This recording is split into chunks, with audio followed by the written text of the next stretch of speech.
Bueno, buenos días a todas y a todos. Un placer estar aquí con vosotros. Creo que estamos ya todos para poder empezar. Soy Alfonso, director ejecutivo de la European Social Network. Antes de continuar, asegurarme de que la interpretación funciona. ¿Is interpretation working? Good, good. Tenemos interpretación al español, al euskera y al inglés. Bueno, como os decía, soy Alfonso, director ejecutivo de la European Social Network. La European Social Network es una red de administraciones públicas en el sector de los servicios sociales. No sé, se oye un ruido, yo no sé si quizás ahora mejor. ¿Mejor ahora? Vale, vale. Bueno, como os decía, represento a la ISN, la European Social Network, que es una red de administraciones públicas en el sector de los servicios sociales, con 150 organizaciones miembros de 35 países diferentes, y efectivamente la Diputación de Guipúzcoa es uno de los socios. Y bueno, es un placer, la verdad, el tener la oportunidad de participar con la Diputación en esta iniciativa y apoyarles en la creación de su estrategia de aquí a 2030, con un especial foco en todo lo que tiene que ver con los estados del bienestar y con la redefinición del nuevo modelo de cuidados. Y eso es lo que nos compete hoy aquí, ¿no? Esta mañana. Creo que la presentación no se ve. Si podemos poner la presentación. Porque lo primero que me gustaría hacer es... ahí estamos, ahora sí. Pues como os decía, el objetivo de esta mañana es analizar el futuro de los estados del bienestar y, en concreto, construir o tratar de construir conjuntamente o abordar ese nuevo modelo de cuidados dentro de los estados del bienestar.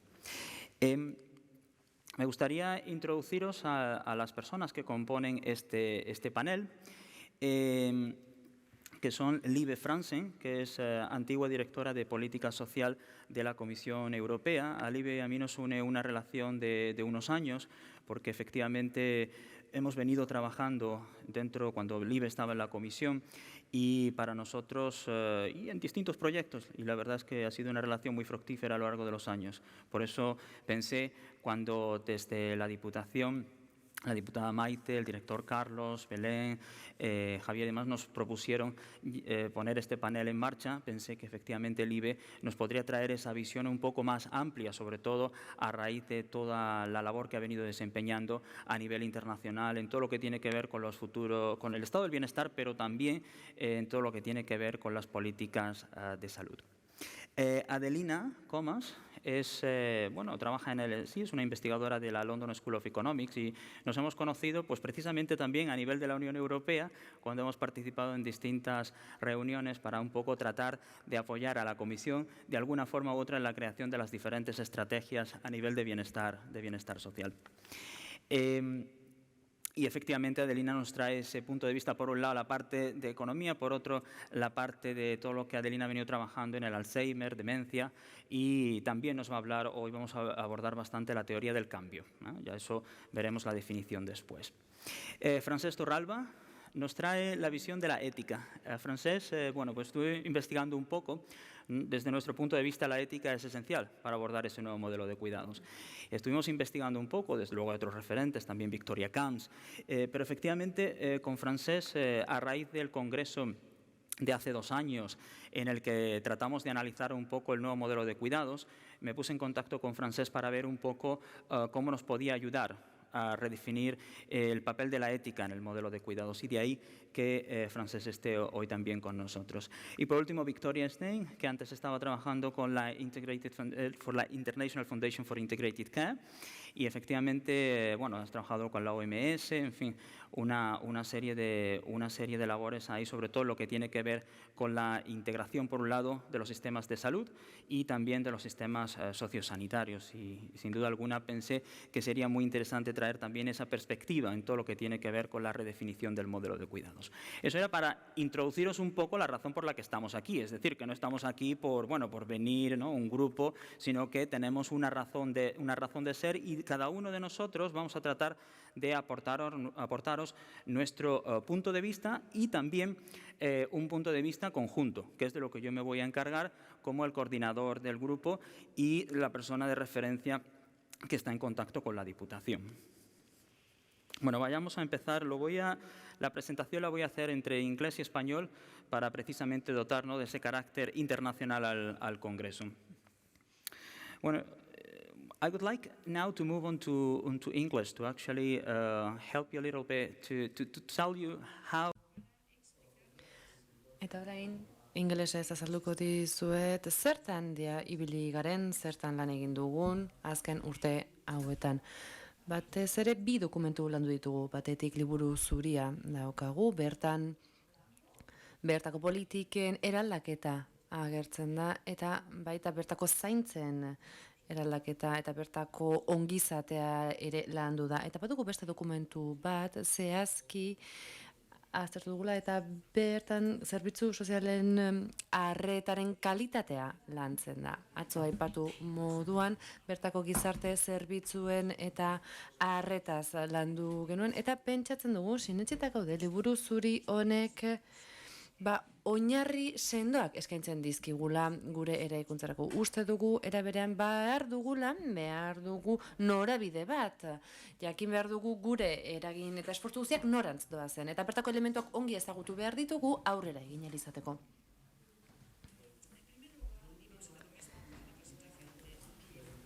Lehenik eta behin eta Liven aurkezpenean argi azalduko den moduan, nahi genuke gaurko ariketa hau bertako ongizatearen eraldaketaren markoan txertatza. 21. daukagu marko horretan. Eta beraz, garrantzitsua da 2 kontzeptu azpimarratzea. Lehenik eta behin bertako babes soziala eta bestetik inbertsioa. Hori argi gera dadin, 2 kontzeptu horiek ondo argitu behar ditugu, eta 2 kontzeptu horiei definizio zehatz bat eman behar diegu. Bien arteko harremanak landu behar ditugu. Badaude diseinatutako hainbat ekimen bertako zaurgarritasunak eta ezberdintasunak gainditu ahal izateko, eta bestetik aztertu egin behar ditugu bertako pertsonen gaitasun hori indartzea. Horrela, bertako arazoak saihestu ahal izateko alden neurrian. Badakigu beti prebentzioa ez dela posible izaten, eta horregatik ongizatearen eraldaketaz hitz egiten dugunean aztertu egin behar izaten dugu 2 kontzeptuen arteko harremana. Hau da, bertako inbertsio soziala eta babes sozialaren arteko elkar eragina. 2 kontzeptu horiek elkarrekin doaz. Eta egindako ikerketa aztertzen badugu, badira hainbat ikerlari bertako babes soziala lantzen dutenak ikuspuntu praktiko batetik. Eta limeren gisa bertako inbertsioa aztertzen badugu nolabait bertako krisiari erantzuteko tresna gisa, esate baterako 2012koan, 2021koan, eta bertan ezarri ziren austeritate politikak aztertzen baditugu, argitako bertan gizarte zerbitzuek zeregin giltzarria den zeregin bat dutela. Hau da, sare bat osatzen dutela, babeserako sare bat osatzen duten. Atzo Maitek azaldu zuen, eta aipatu zituen 3 erronka. 3 erronka bateratu. Berriro ere erronka horiek aipagen itzake, baina nik bat sakonduko dut. Izan ere, iruditzen zait ongi dagoela beti datuei zehazki begiratzea gure aurkezpenean puntu edo gako izan daitezen eta aurkezpena ongi jarraitu izateko. Hor daukagun zifra hori nahiko deigarria da, eta beste bat ere azalduko dizuet. 2017an izan ere hemen Gipuzkoaz ari gara, baina testu inguru zabalago bati ere begiratu behar diogu. Euskal Autonomia Erkidegoari eta Espainiari ere begiratu behar dugu. Eta 2017an 12.000 pertsonek zuten 100 urte baino gehiago. Eta 2060erako 222.000 bizale izango ditugu 100 urtetik gora izango dituztenak. Horrek Eko azkundea izango du izugarria, beraz, eta nore erantzuten du gizarteak inbertsiorik gabe, zer egin bertako gizarte zerbitzuei eta zaintzetan inbertsiorik egiten ez badugu pertsona horiek babestu ahal izateko, izan ere ikusten dugu zahartzea gero eta luzarogokoa dela, baina zahartze horretan badaude gaixotasun kroniko gero eta zailagoak, eta beraz gure babeserako, gizarte babeserako sistema egokitu egin behar dugu horretara. Eta hori normalean, modu informal batean tratatzen da familiak antolatzen dute, baina badako beste eredu bat ere, erresidentziak edo zaharretxeak izango lirateke. Eta bertan, plazak anitzak izan ohi dira, Espainian kopuru ezberdinak maneiatzen ditugu. Ikusten dugu, gutxi gora bera, 2,9 milioi lagun ditugula 85 urtetik gora dituztenak. Eta 380.000 plaza daudela erresidentziatan. Eta badago 210.000 laguneko itxaron zerrenda bat. Erritmo horretan jarraitzen baldin badugu, 2030erako 3 milioitik gora izango dira, 85 urtetik gorakoak direnak, eta itxaron zerrenda luzeagoa izango da, eta 278.000 plaza beharko ditugu. Beraz, 900 plaza gehiago beharko ditugu hilabetean. Eta ezinezkoa izango da eskaera horri aurre egitea, horretarako zaintzetarako eredu berri bat beharko dugu. Testu inguru zabalago bat eskaini beharko diogu, beraz gizarte zerbitzuei eta babesari. Eta ongizatearen eraldaketa gure aterkia bada, gure eraldaketa modelo hori hor txertatu behar dugu, badakigu eraldaketa hori gehiago garatu beharko dugula behar izan berriei erantzuteko. Eta horretarako informazioa eskaintzen hasi beharko dugu, aztertu beharko dugu Gipuzkoa non dagoen, non kokatzen den beste adierazle batzuen artean, grafiko ezberdin, eta hemen Espainiako eredua daukagu, estatuko zifrak dira beraz, eta hemen Espainia inguruko herrialdeekin konparatzen dugu, Mediterraneo inguruko herrialdeekin, eta bertan pentsioetan, osasunarretan, dizgaitasunetan, bazterkerian, langabezian edo familiaren babesean egiten den inbertsioak azertzen dira bertako barne produktu horrinarekin eta bertako gastuarekin konparatuta.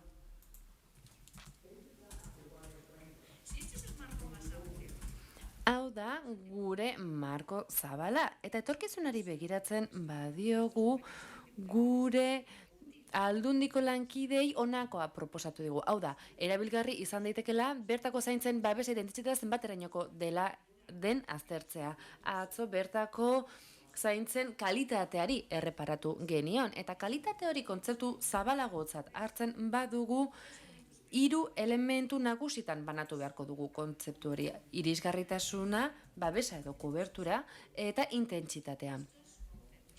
Eta 3 kontzeptu horiek aurren babeserako eta epe luzerako dauzkagun politikekin batzen baditugu, aztertzen baditugu, badakigu bai adin txikikoen, bai zahartzen ari den populaziorako babesa geroetan diagoa dela, eta atzo ere aipatzen genuen populazio gure erronketako bat izango dela, eta hori lotuta dago noski jasangarritasunarekin.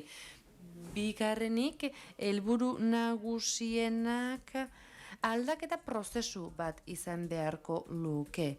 Gero hitz egingo dugu prozesu horretan, izan ere aldaketa horretan gizarte arreta babes handia eskaintzen duena eta oso pertsonalizatua izan beharko da, eta baita etxean bertan zaintza eskaintzeko aukera eskaini behar du. Eta argi gaude, eredu berri horrek, atzo aipatu moduan, eredu integrala izan behar duela eta pertsona ardatz edo erdigunean izan behar duela. Baina integrazioa hitz egiten dugunean argitu beharko genuke zein motatako integrazio edo gizarteratzea ari garen. Ze gizarteratzen nahi dugu gure ereduarentzat. Izan ere guk sinesten dugu bertako bai gizarteko, bai osasun munduko zaintzak eskaini behar ditugula. Eta beraz, horiek integratzearekin zer da, zehazki esan nahi duguna. Sistema horretan, pertsonalizatua izango den sisteman, azpimarratu egin behar dela bertako leihatila bakarra. Leihatila bakar batek koordinatu beharko lituzke bertako zerbitzuak. Eta eraberean pertsona erdigunean izan beharko luke leihatila horrek. Horretaz bintzo ginen atzo, eta aipatu genuen halaber, zeintzuk diren gure arreta sozial horren publikoa edo hartzaileak, erabiltzaileak izango direnak. Badakigu, badakigu benetan gure zerbitzuak iristen diren erabiltzaileen gana, eta badakigu zenbat, zein kostu duten gure zerbitzu horiek. Eta hurrengo aurkezpenei bide eman aurretik, zantzu orokorretan azalduko dizuet nola ebaluatu ditugun dokumentu hauek. Guk bi dokumentu nagusi izan ditugu, Foru Aldundiko lankidek eman dizkigutenak. Bata, liburu zuria da, zaintzen etorkizuna azalduko dugu. Iruditzen zaigu liburu hori ondo egituratuta dagoela eta bertan proposamen interesgarriak izango dituela. Abia puntu interesgarria izan daiteke beraz, bertan think tank horren ondorioak biltzen direlako eta baita ere azken urteetako ideia zaparradetan, brainstorming horietan emandako ideiak jasotzen direlako. Gure ustetan, hauek ez zuten bakarrik bertako egoera aztertzen. Hori gerora etorriko den pauso bat izango da. Gure ustez, hurrengo urratsak honakoak izan beharko lukete. Batetik, analisi kritiko bat egin behar da egungo egoerari buruz eta egungo ereduari buruz, gero aztertu egin beharko da zer aldaketa eman behar diren bertako eredu horretan eta baita bertako kompetentzietan ere. Eskumenak ere aztertu behar dira, izan ere jakin behar dugu gizarte zerbitzuen eskumenak zeintzuk diren eta saiatu behar gara eskumen horiek eragina izango duten beste eskumen eta departamentuekin bateratzen. Bestetik, aztertu beharko dugu nortzuk parte hartu beharko duten ikuspuntu koordinatu hori bildu ahal izateko. Izan ere, benetan, zaintzak zentratu nahi baditugu pertsona erdigunean jarrita, ezinbesteko izango da koordinazio lan bat aurrera eramatera. Horrez gain, ikusi beharko dugu dokumentu horiek bertako eredua aztertzen duten. Atzo Pasaiako eredua aztertu genuen, ikusi genuen, eta gure proposamena honako zen. Badaukagu dagoeneko bertako 5 udalerrietan implementatutako modelo bat. Zer gertatzen da gainerakoetan? Zein da aurreko egoera? Nola aldatu da egoera aurretik ona? Bertako pertsonen ongizateak garapenik izan du, onurarik izan du, ikuspuntu hau martxan jarri den momentutik aurrera, jakin behar dugu zaintzen kalitatea zenbaterainokoa den, eta bertako pertsonen erabilgarritasuna zenbaterako den proiektu hau ebalatu ahal izateko. Aztertu behar ditugu zeintzuk diren bertan erreforma horien aldaketa bilatzen dituztenak. Benetan Gipuzkoa barruan. Eta horretarako erabilgarri izan liteke aldaketan oinarritutako ikuspegi bat izatea. Horrela, jakiteko aldaketa horren helburu nagusiak zeintzuk diren, zein agertoki aurre ikusten ditugun aldaketa hori emateko, zeintzuk diren A puntutik bera igarotzeko aldagaiak eta zer behar dugun gure helburu horretara iristeko epe jakin batean eta aurrekontu jakin batekin. Beraz, identifikatu egin behar dugu lehenik eta behin A puntua zein den, abia puntua zein den, eta ondoren B, helmuga zein den. Eta horretarako horra iristeko metodak zeintzuk direnera aztertu beharko dugu. Bigarren puntua aztergai izan genuen, bigarren puntua izan da bertako akreditazio eta homologazio sistemaren ebaluazioa. Hori ere, abia puntu interesgarria izan daiteke, izan ere esparru honetarako ideia ezberdinak ematen dizkigu. Ebaluazio esparrurako ideiak ematen dizkigu. Eta oso ongi dago, izan ere bertan aztertzen ditugu COVID-19 pandemiak bertako erresidentzietan izan duen eragina zenbatenekoa izan den, eta baita etxeetan bizitzen jarraitu duten pertsonen egoera zen izan den.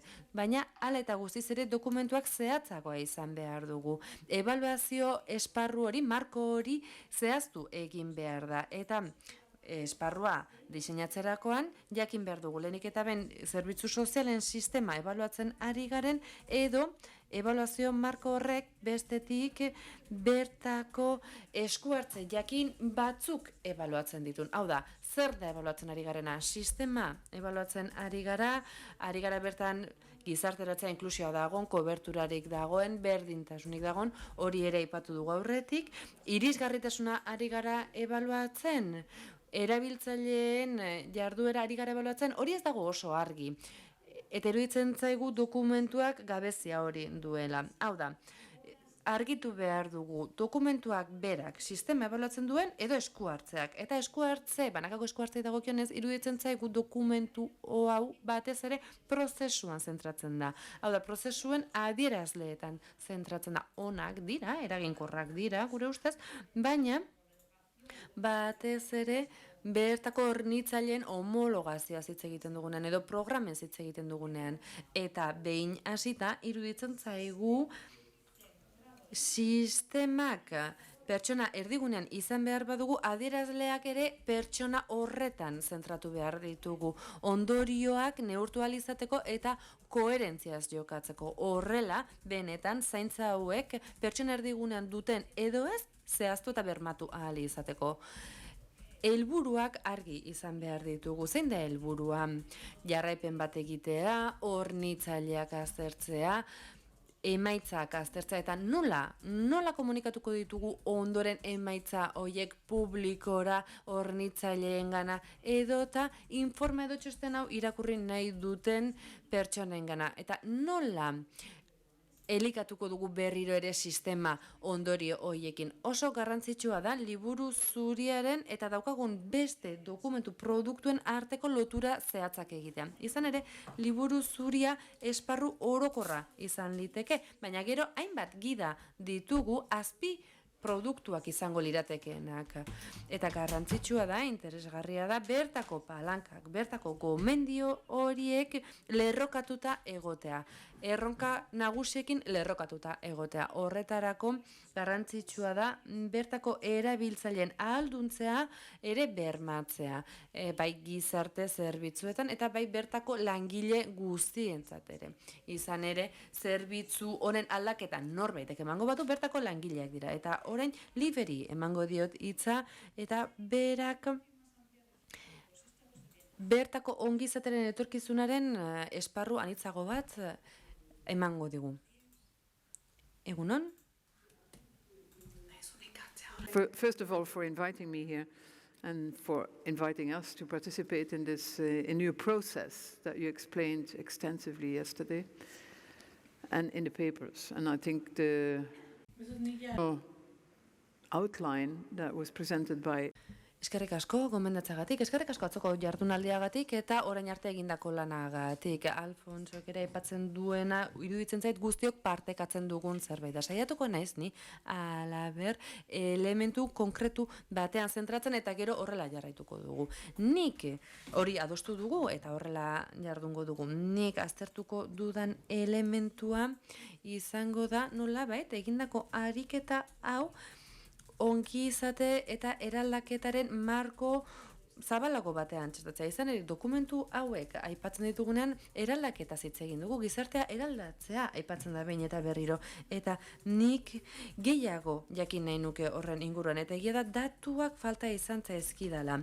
Datu zehatzak beharko nituzke, Gipuzkoako erreferentzia horiek jakiteko eta horrela datuen bidez eta erreferentzia zehatzak eskura izanik benetan konprobatu ahal izateko, guk erabiltzen dugun marko horren eraginkortasuna ebaluatu ahal izateko. Europar batzordean guk horrela jarduten dugu eta batzordearen barruan gobernantzaren ikuspuntu ere ezinbestekoa da. Izan ere, gobernantza aztertuta, ebalatu ahal izango dugu zeintzuk diren gomendio nagusiak. Eta hori izan da, Alfonso eta nik izan dugun eztabaida gaietako bat. Ez da, izan ere, batzordeak sarritan austeritate neurri batzuk proposatu egiten ditu, eta proposamen horietan, eredua sortzen dugu, eta eredu hori erabili egiten da herrialde ezberdinetan. Guk haratago joan nahi izan genuen, defendatu egin nahi izan genituen bertako gizarte politikak. Horrela, inbertsiotzat har genitzen, eta ez kostetzat. Ezin dizkizuet xehetasun guztiak orain eskaini, baina aipatu moduan nik informazio gehiago behar dut. Datuak behar ditut, zuek aipatzen dituzuen eraldaketa horiek, testuinguruaren eraldaketa hori zentratu ahal izateko izan ere. Eraldaketa aipatzen dugunean, eta egia da hori gertatzen ari dela hainbat herrialdeetan, eta herrialde batzuk azkarrago eraldatzen ari dira beste batzuk baino eraldaketa bera beharrezkoa da, eta ongizatearen estatua programa ezberdinen artean garatuz joan izan da, hau da, programa bat zegoen eta programa horiek garatu egin ditugu behar berrietara egokitzeko ikusi dugu herrialde askotan hori oraindik horrela dela. Programak diseinatuz jarraitzen dugu, erakunde ezberdinek hainbat programa diseinatzen dituzte arazo bati irtenbide emateko, baina gero programa horiek ez dira behar bezala uztartzen. Gaur egungo sistema beraz zatikatuta egon da. Eta atzo ere aipatu nuen, sinetxitanago ongizatearen estatuaren eraldaketa ezinbestekoa da aurrera begira. Eta hori gu arrotzeko modukoa izan beharko litzateke. Alfonsok eredu bat eman ditugu, bertako datu demografiko batzuk eskaini dizkigu, eta datu horiek garrantzitsuak dira epe luzerako zaintzak aztertzen ditugunean, baina finantzaketa bera ere bai aztertu beharrekoa da. Horrek jasangarritasuna bermatu ahal izango duelako. Gure sistemaren finantzazioak bertako poblazio aktiboa du oinarri. Honek egiten du ekarpen hori. Eta hortik lortzen dugu bertako gizarte politiketarako finantzaketa. Biztanleria aktiboa zenbat eta txikiagoa izan, finantzaketa txikiagoa izango da. Eta ikusten dugu produktibitatean ez dauden pertsonen kopurua handitzen den neurrian, zailtasun handiagoa izango dugula sistemaren finantzazioa lortzeko. Beraz, oso garrantzitsua da datu horiek eskura izatea eta etengabe behatzea. Alfontsok aipatu du, ondo diseinatutako sistema batek 3 helburu nagusi ditu. Berak 2 aipatu ditu, baina nik 3. bat aipatuko nuke. Estabilizazioa. Izan ere, estabilizazioa ezinbestekoa da. Behar dugu egonkortze hori. Eta ikusi dugu COVID-19 krisian ere nola jardu den. Atzo ere aipatu nuen. Oso garrantzitsua da egonkortze hori lortzea.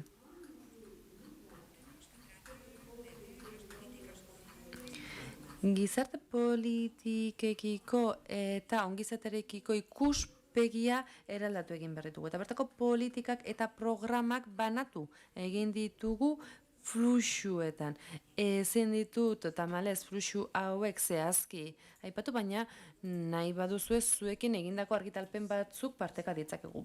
Batetik, bai aipatu nahi nuke bertako inbertsioa, kapitala, gaitasunak, zenbaterainokoak diren, eta baita aurren babeserako eta aurren zaintzarako. Bertan, fluxua izango litzateke emakumeak lan munduan duten parte hartzea, esate baterako. Eta ondoren, amortiguazioa dator, babesa bera dator. Hau da, fluxu horren atzetik, datoz gero, diru sarrera minimoak, eta ordainketa minimoak. Eta aztertzen baldin baditugu grafiko ezberdinak ematen diguten datuak, Alfontsok aipatu digu aurreko datu hau eztan, grafiko hau, eta hemen ikusten dugu gastua zenbaterainokoa den. Gizarte politiketan zenbaterainoko gastu egiten den herrialde ezberdinetan. Zuen eskualdeko datuekin parekatu nahi nuke, baina ez ditut lortu datu horiek. Eta kasu honetan ezin dugu estatuaren mailan hitz egin, izan ere Espainiak herrialde honek beste herrialdeekiko konparatzen badugu, joera ezberdinak ditugu. Guk baditugu grafika ezberdinak Europako estatuen artean, eta iparraldeko hainbat herrialdetan, herrialde nordikoetan ere badaude datuak. Eta interesgarria da ikustea nola hegoaldekoen ezberdinak diren. Interesgarria da beraz, grafika hauek aztertzea izan ere, ematen digute, hainbat datu ematen dizkigute, gastuak zenbaterainoko eragina duen aztertzen du, aldeak zenbaterainokoak diren, eta era berean gastua bera aztertzen laguntzen digu, ikusten dugu finantziazio mugak zenbaterainokoak izan daiteken. Argi dago ikusten hemen, zuen aurrekontuaren 40% gizarte politiketan erabiltzen duzu, emaitek aipatu zuen datu hori, eta espero dut, etorkizunean ere, 40% hori mantendu ahal izatea, izan ere oso 100 altua da gizarte politiketarako, eta hori mantendu ahal izateko, finantziazio iturria zein den jakin behar dugu. Eta garrantzitsua da jakitea, alaber, zenbaterainoko eragina duten bertako interbentzioak eta aldaketek. Izan ere, batzuetan eraginkorragoak izango gara, aldaketa ezberdinak txertatzen baditugu. Eta beraz, grafikak eskualdeka ingo ditugu. Hemen daukagun grafikoa ez dakit oso ondo ikusten da, baina Danimarka, Frantzia eta Italiako datuak agertzen dira bertan. Oker ez banago.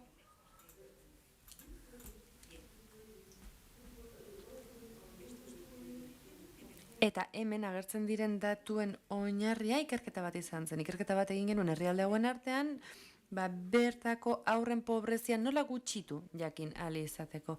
Izan ere, belaunaldien arteko adierazle garrantzitsu bat da adingaben pobrezia, eta egia da herrialde batzuk emaitza hobeak lortu dituztela zentzu honetan, beste batzuk ere konparatu genituen, bai Danimarka, Belgika eta Herbeherak, eta ikusi genuen 3 herrialde horietan haurren zaintzarako zerbitzuak eraginkorragoak direla, 3 herrialde horietako eskualde batzuetan besteetan baino. Zerbitzu horietan ere, egia da, horiek aurrera eman izateko emakumek lan munduan duten eragina sustatzen jarraitu garela. Belgikan esate baterako etzegoen sustapen hori eta eraginaren nabarmena izan zen, izan ere honek etzuen haurren pobrezia murriztea lortu. Bertan emakumen lan mundurako irisgarritasuna handitu izan balitz, ziurrenik arrakastatxoagoa izango zen bertako haurren baserako politika. Honekin zer esan nahi dut? Bertako eragina neurtzeko erabiltzen ditugun adierazleak oso garrantzitsuak direla, baina kontuan hartu behar dugu ez dagoela kausa efektu eragin zuzen bat. Izan daiteke, bertako politikak eta bertako lan mundurako sarbidea onartzen eta sustatzen badugu behar bada, bertako horren politikak erantuteko. Horregatik galdetzen nuen atzo, zeintzuk dira zuek erabiltzen dituzuen adierazleak, inpaktu adierazle horiek. Eta orain, amaitu aurretik, bai esan nahi nizueke, Europan izan den hazkunderik handiena, bertako gizarte politikatako gastuei dagokionez eta programen gastuei dagokionez da, bertan epe luzerako zainketen egiten den inbertsioa dela. Ikerketa hau berriki argitaratu du bertako batzorde sozialak eta ikusten da, gastu hori handitzeak daukan eragina zen den. Eta bestetik, bertako eskulana ere kontuan hartzen du. Izan ere, honek agertzen duenez, bertako eskulanaren 80% emakumeek osatzen dute. Emakumezkoak dira bertako lan munduan jarduten dutenak. Eta honek zer esan nahi du? Argi uzten du, orain zifrak tamalez ditut ongi ikusten, baina hau dela eta sarritan bertako residentzako zaintzetan ez gara hainbesteko politiketan murgiltzen, izan ere ez daukagu finantzazio nahikorik. Horrek zer esan nahi du? Guk daukagun txosten hau erabilgarria dela, izan ere hauxe egin nahi duzu zuek ere. Hori dela eta, gomendatu egiten dizuet txosten hau aztertzean, eta bestetik aztertu nahi dut zuek gizarte berrikuntzan duzuen pasioak ere harritu egin nahuela. Eta nahi nuke bertako berrikuntza hori sistemaren erreforman zentratzea. Bertako ongizateren sistemaren erreforma horretan. Eta orain hemen badaukat diapostiba bat, ez naiz gehiegi sartuko, ez naiz xehetasunetan sartuko, iruditzen zait Javierrek ere aipatu zuela, baina nahi nuke bertako gizarte berrikuntzarako funts bat izate. Iruditzen zait ideia hori oso ona dela, berrikuntza sozialerako funtsaren ideia bikain izan daiteke, baina badago hor zailtasun bat, izan ere programa bakoitzak finantzaketa ezberdina du, eta iruditzen zait horrek arazoak ekarriko dizkizuela. Izan ere, sisteman integratu egin behar dugu hau guztia. Zer esan nahi dut honekin? Hau da, berrikuntzarako funtsa interesgarria da, bertako esperimentazioa probatu eta testatu ahal izateko. Baina, benetako finantzazioa sistemak berak ekarri behar du, jasangarri izan behar badu epe luzera. Eskerrik asko. Now we are gonna, so after listening a little bit to some of the key concepts around social transformation. Funtsezko kontzeptuak entzun ondoren, bi ideia gogorarazi nahiko nituzke. Bukaeran noski galderak egiteko aukera izango du publikoak. Maite Katzo ere hitz egin zuen horretaz. Inbertsioaren 50% hori oso garrantzitsua da, baina gakoa zer da? Datuak. Datu asko aztertu ditugu orain eta ez dirudi horien arabera aldaketarik egongo denik. Baina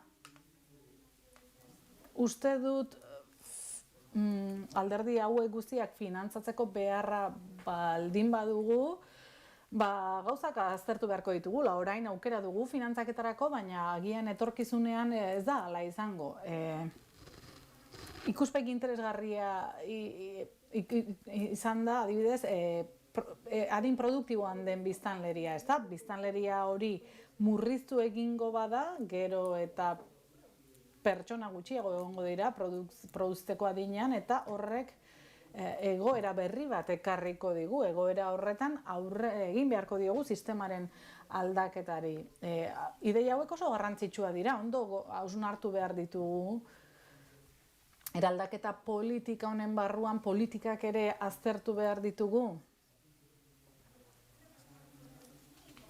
Esan bezala hori, oso garrantzitsua dira ideia hauek azterketa honen barruan. Eta aurrera egin baino lehen, eta aldaketaren teoria hitz egin baino lehen, hau ere aztertu beharko genuke. Hitza emango diot orain Adelinari.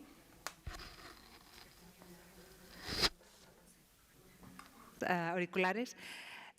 Como economista tengo que meterme un poquito en esto de los porcentajes del PIB. Yo pasé los primeros 15 años de mi carrera haciendo proyecciones de cambio demográfico y el impacto que esto tendría en el gasto futuro.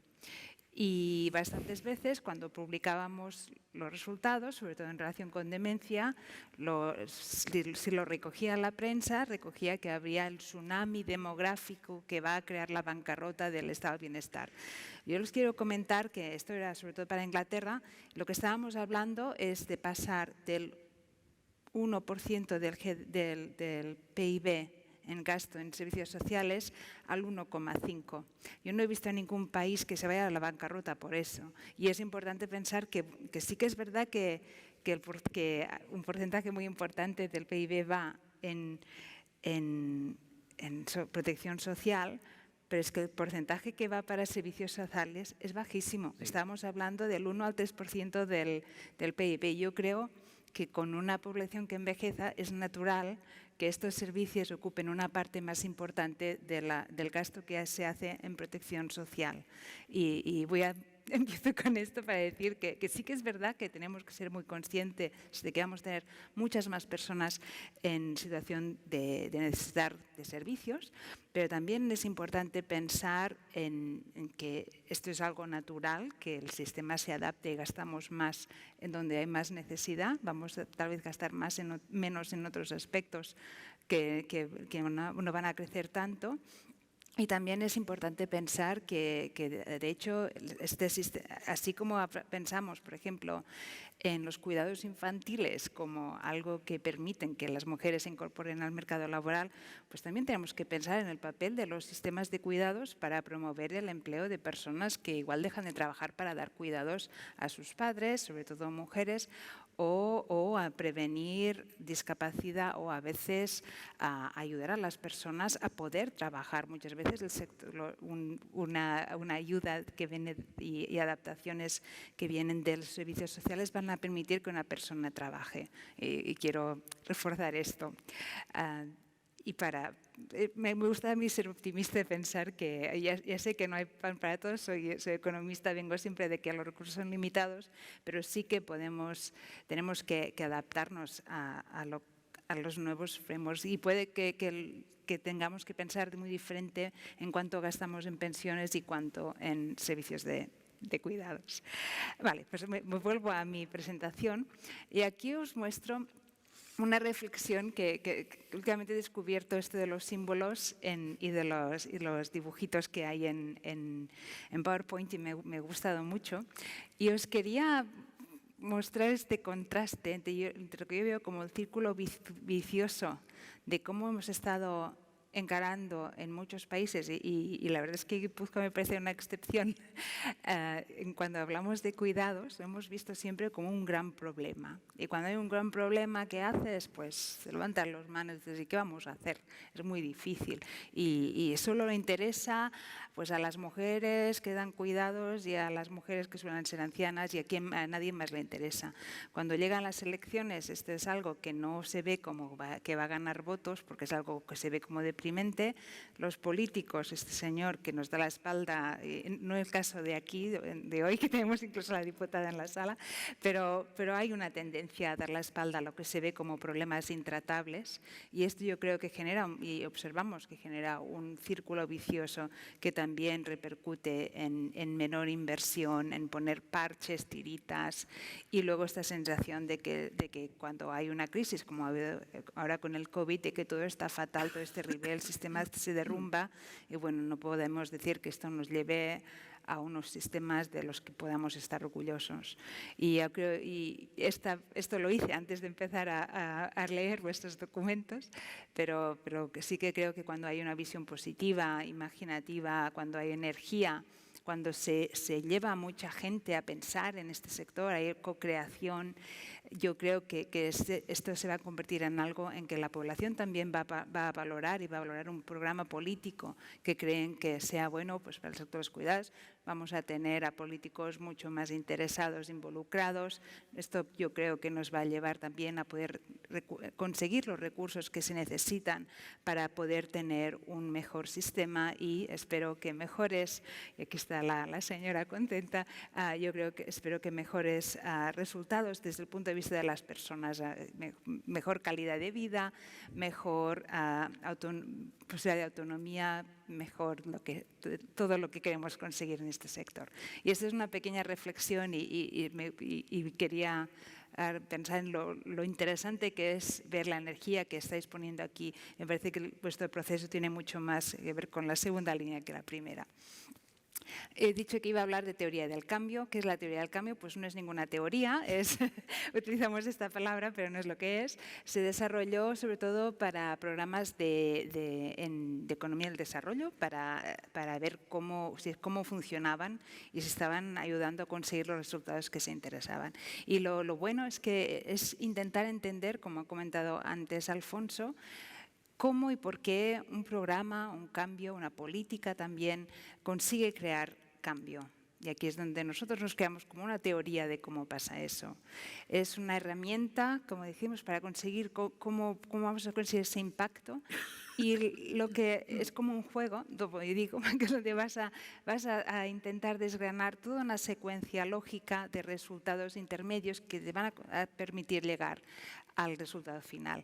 Una cosa en común es que se puede hacer, normalmente se hace con post-it, con muchos post-its en paredes de colores, y esto es una broma, pero sí que es algo que es una forma de pensar y de colaborar muy participativa, muy positiva, y que es muy buena a la hora de generar consenso, y generar también consenso y soporte alrededor de una visión. Bueno, pues es una poca de broma, pero la idea es esto, que estamos aquí en una isla desierta, queremos llegar al tesoro, pues sabemos dónde está el barco, dónde queremos ir, y la teoría del cambio nos ayuda a pensar cómo vamos a llegar.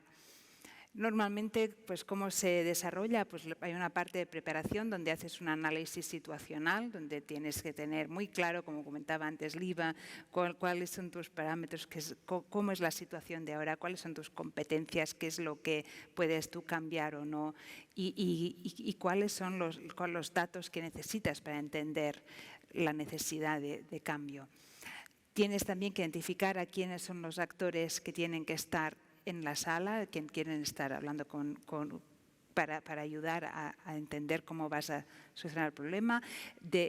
El análisis institucional normalmente te ayuda también a identificar los actores, es importante hacer los dos de forma conjunta, se pueden hacer también entrevistas para llegar a profundir un poco más.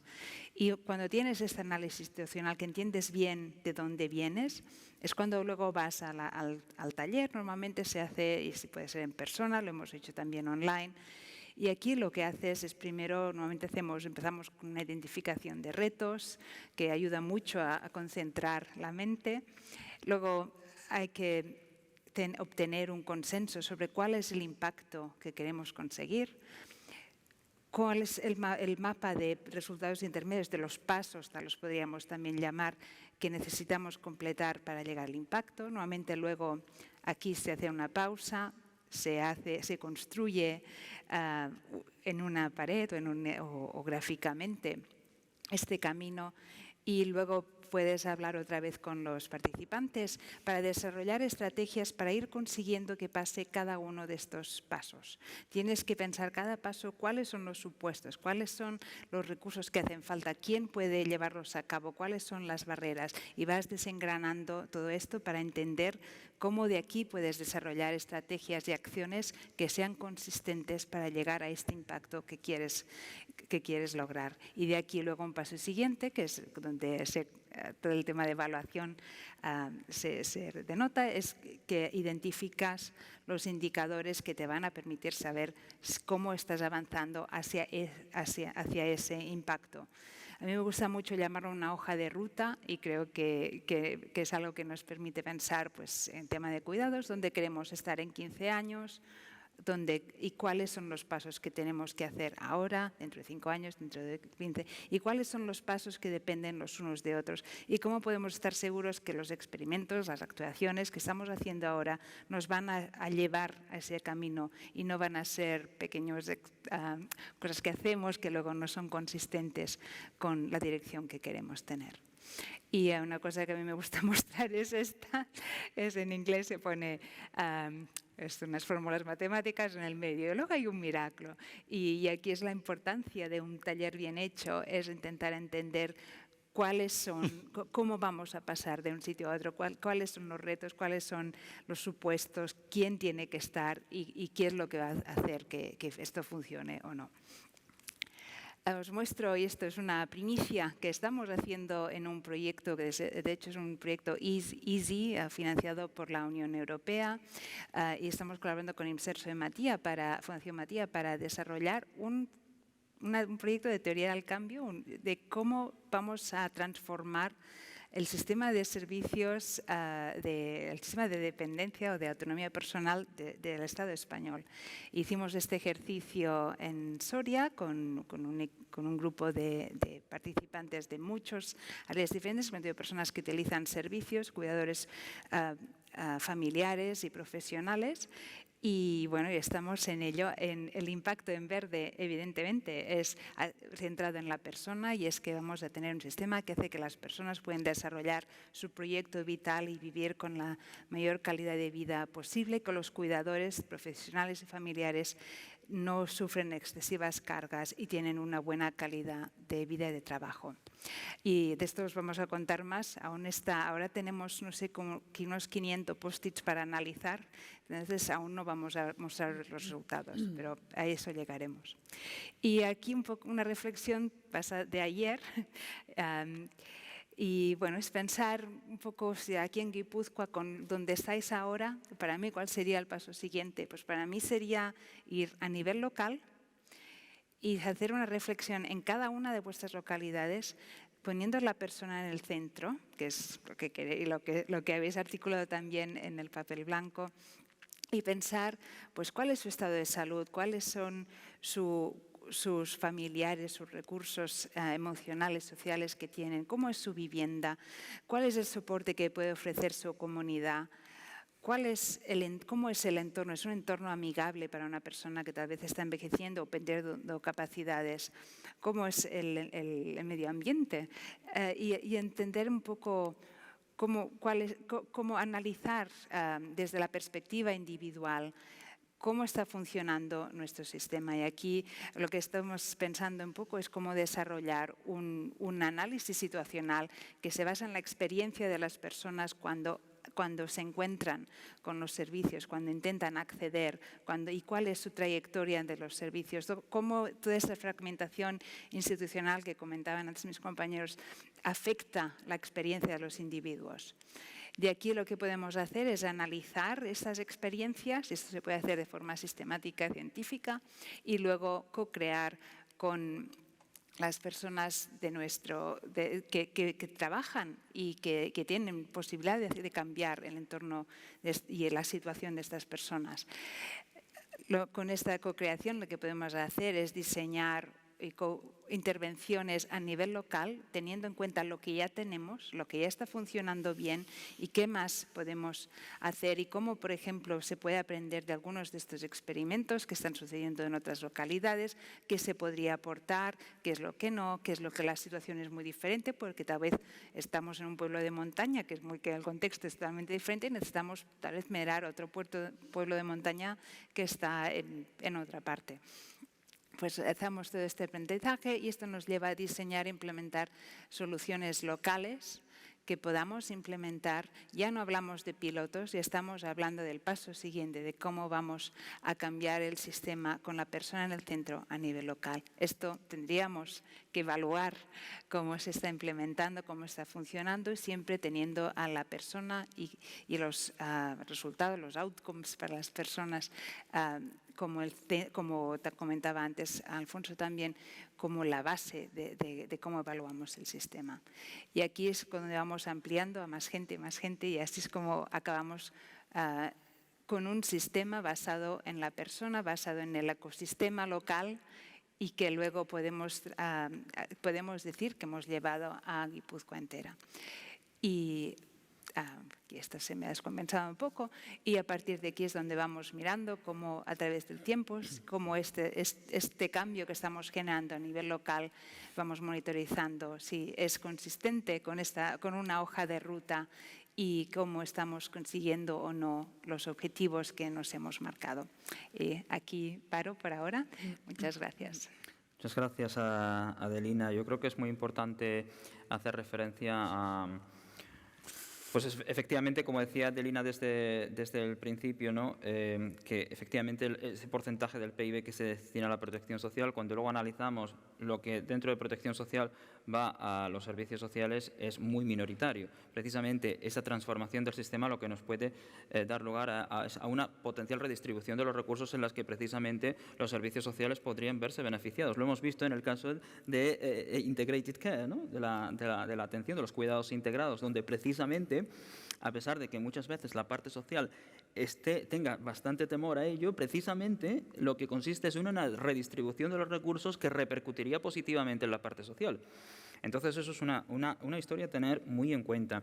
La parte de teoría del cambio que os queríamos poner de manifiesto es que precisamente al ver los documentos pensamos es que aquí en Guipúzcoa pues esto se podría beneficiar de una aplicación de una teoría del cambio o un planteamiento participativo similar, porque creemos que podría precisamente ayudar a crear esa hoja de ruta, establecer mejor los objetivos, prioridades, dónde queremos estar de aquí a 10 o 15 años y establecer esa hoja de ruta que nos permita, pues, por ejemplo, restablecer si efectivamente se van a redistribuir los recursos, los servicios, etcétera.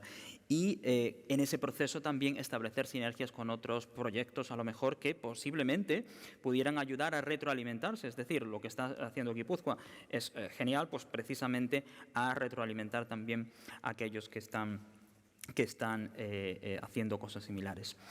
Y ahora vamos a pasar a la parte de ética, porque efectivamente lo de la ética es un tema esencial en todo lo que vemos, la transformación de los cuidados. Francés. Muchas gracias. Thank you very much. Buenos días, Egunon. Bien, mi perspectiva, no solo profesional, sino incluso vocacional, tiene que ver cómo introducir la ética en las organizaciones, en las administraciones, en las compañías.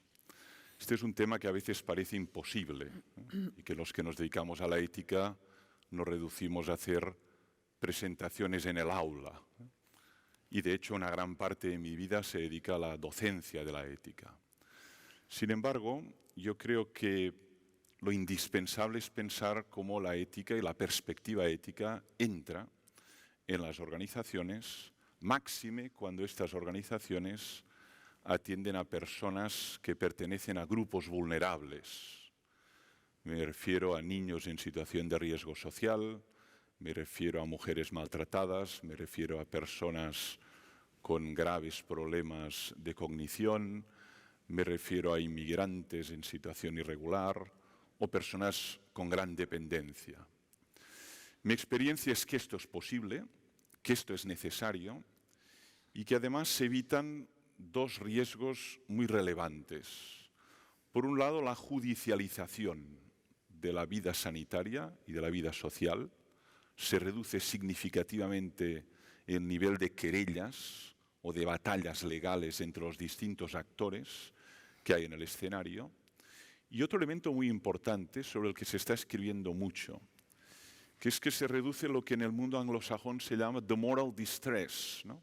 Que podríamos traducir como el estrés moral o la angustia moral que experimenta el profesional cuando se encuentra frente a situaciones que generan una gran perplejidad porque no sabe qué hacer, no sabe qué es lo mejor que puede hacer en tal situación para resolver un conflicto de valores entre el profesional, la familia, el usuario, y eso genera, cuando uno lo vive a título individual, lo que algunos denominan the moral distress o una angustia que tiene que ver con no saber salir de esa perplejidad a título individual.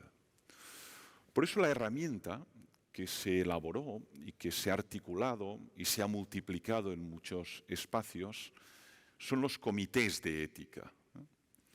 Que también es verdad que con el tiempo muchos se han convertido, más que en comités de ética, en comités cosméticos, ¿no? O comités que tienen una pura formalidad, pero que no tienen ni fisiología ni realmente son una caja de resonancia de los debates, de las discusiones, de los casos que se plantean en la vida práctica, ¿no?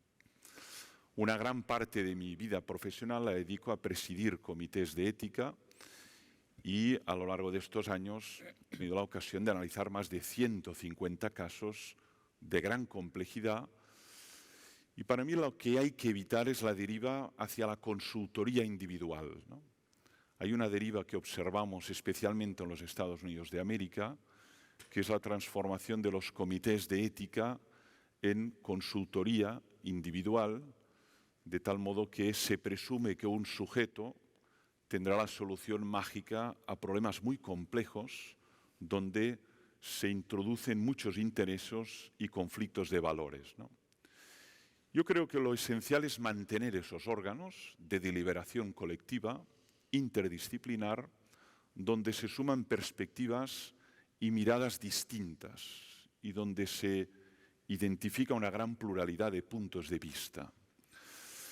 Voy a explicar muy brevemente cuál es el mapa que tenemos ahora, qué podría hacer un proyecto como el que ustedes están articulando para mejorar significativamente ese nuevo modelo de cuidados que están queriendo desarrollar, especialmente aquí en Guipúzcoa. El mapa es el siguiente, ¿no? Tenemos por un lado comités de ética asistencial. El primero que se creó, al menos no solo en España, sino en Europa, fue en el Hospital Infantil de San Juan de Dios, Esplugas de Llobregat, Barcelona, en el año 1976, ¿no? Hoy ya no hay un gran hospital o una gran clínica que no disponga de este órgano de deliberación para analizar cuestiones complejas que tienen que ver con el cuidado y la práctica terapéutica en situaciones de dificultad, ¿no? Comités de ética asistencial, los que denominamos con el acrónimo los CEAS, ¿no? Luego aparecieron los comités de ética de investigación clínica, ¿no?, que sobre todo analizan cómo desarrollar investigación donde hay implicados especialmente sujetos humanos, ¿no? Y por lo tanto velar por sus derechos, por la calidad de los consentimientos informados, por la preservación de los datos personales, por todo aquello que tiene que ver procesos de investigación donde a veces se juega con efectos de incluso simulación o engaño para que sean creíbles, ¿no? En el ámbito de la psicología o en el ámbito de la psiquiatría, ¿no? Estos comités de ética de investigación clínica están en los hospitales donde realmente se desarrolla investigación y además son de carácter vinculante. Los primeros son de carácter consultivo. Luego aparecieron los comités de ética de carácter nacional y luego de carácter regional. Sobre todo asesoran gobiernos. En España tenemos el Comité de Bioética de España, en Francia el Comité Consultatif d'Éthique y también en otros países como Italia, Alemania, Dinamarca, que se mueven en un nivel macro. Cuando las cámaras del Senado o la Cámara del Parlamento tienen que deliberar sobre legislación donde está implicada la vida, bioderecho, el legislador generalmente consulta. Lo que pasa es que no tienen un carácter vinculante. El caso es que muchos documentos que elabora el Comité de Bioética de España no acaban ni siquiera de tener eco en los procedimientos legislativos posteriores, pero no son vinculantes. Y luego están los regionales, que asesoran a los gobiernos autonómicos en materia que tiene que ver también con la gestión de la vida, final de la vida, experimentación, ¿no? La novedad son los comités de ética de servicios sociales. Yo creo que aquí mi recomendación es que es imprescindible hacer esto aquí en Guipúzcoa. Hay algunos ejemplos muy positivos de ello. En España hay dos. Uno que se creó en un ayuntamiento, que es Medina del Campo, existe, el Comité de Ética de Servicios Sociales, y recientemente en la ciudad de Lérida. Una cosa es el ámbito clínico, otra cosa es el ámbito de los servicios sociales, donde se atiende a personas en situación de fragilidad o de vulnerabilidad social y económica, ¿no? Tanto en ámbito residencial como en ámbito domiciliario, ¿no? Aquí los dilemas son enormes y de una gran hondura, ¿no? Pongo algunos sobre la mesa, ¿no? Unos tienen que ver con la determinación de la competencia ética del sujeto. ¿Cuándo un niño puede decidir? ¿Cuándo un adolescente puede decidir? ¿Cuándo una persona que está en una situación de frontera, una persona que sufre una inteligencia límite o un borderline o una discapacidad, cuándo atribuimos que puede tomar decisiones o tomar decisiones puede ser terriblemente perjudicial para él o para ella, ¿no? Aquí siempre es interesante identificar cómo evitar caer en el paternalismo muy propio de nuestra cultura occidental, mediterránea, hipocrática, o en el autonomismo, ¿no? Que decida él, aunque él no tenemos ninguna garantía que es capaz de asumir las consecuencias de sus actos y los efectos que tendrá para su vida, ¿no? Por tanto, hay un tema recurrente cuando hablamos de grupos vulnerables que es lo que en el mundo anglosajón denominan the ethical competence o la competencia ética a la hora de tomar decisiones, ¿no? Otro ámbito donde aparecen debates muy serios, ¿no? La multiculturalidad, ¿no? Aquello que nos parece obvio desde nuestra tribu moral, nos parece evidente, claro, resulta que no es ni obvio, ni claro, ni evidente para otra tribu moral, ¿no? Y sin embargo estas tribus morales coexisten en centros de día, coexisten en barrios, coexisten en ONGs, coexisten en residencias, y eso genera conflictos de valores muy interesantes y necesarios de resolver, ¿no? Para evitar la polarización o la segmentación de estos grupos, ¿no? Por lo tanto, cómo abordar problemas éticos que derivan de la interacción entre culturas, grupos religiosos, grupos culturales moralmente distintos, ¿no? El tema de la distribución de los recursos cuando hay escasez y hay que priorizar, lo que en el mundo anglosajón denominan the allocation of resources, ¿no? La distribución de los recursos cuando hay precariedad. Lo hemos visto con la crisis pandémica y en algunos casos hemos denunciado determinados tics o tendencias ageísticas a la hora de distribuir los recursos, priorizando determinados colectivos y marginando otros, cuando de hecho el imperativo de la equidad exige reconocer que todos tienen la misma oportunidad y el mismo derecho a recibir los recursos. Ya, pero no hay para todos y hay que priorizar. ¿Cómo lo hacemos? ¿De qué manera lo hacemos? ¿Qué argumentos ponemos encima de la mesa, ¿no? Otro debate que observo que aparece en muchos comités y que en el ámbito de las personas mayores está apareciendo de qué manera, que es todo el proceso de robotización, de monitorización de los hogares y de la introducción de las denominadas caring machines, o máquinas que cuidan, en ámbitos residenciales y en ámbitos domiciliarios. Aquí se plantea un gran debate, que son los límites de esta robotización y cómo esta robotización no puede ni debe acarrear un proceso de deshumanización o pérdida de empatía o de incremento de soledad de estas personas, ¿no? Todo el debate de cómo esta implementación debe ser regulada por principios éticos fundamentales, ¿no? Finalmente, mi recomendación es la siguiente. Yo creo que para evitar que un comité de ética sea puramente cosmético es fundamental 3 elementos. Primero, la formación de los miembros, ¿no?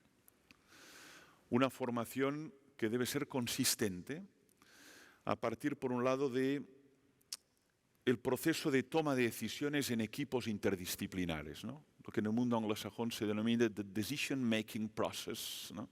El proceso de toma de decisiones, pero en equipos interdisciplinares. Eso no es fácil. No es fácil tomar decisiones a título individual, pero con otros, más complejo, máxime si además tienen otras visiones y otras perspectivas, ¿no? Pero eso es fundamental, formar en eso, ¿no? Qué principios se manejan, qué instrumento, qué habilidades son indispensables para ello.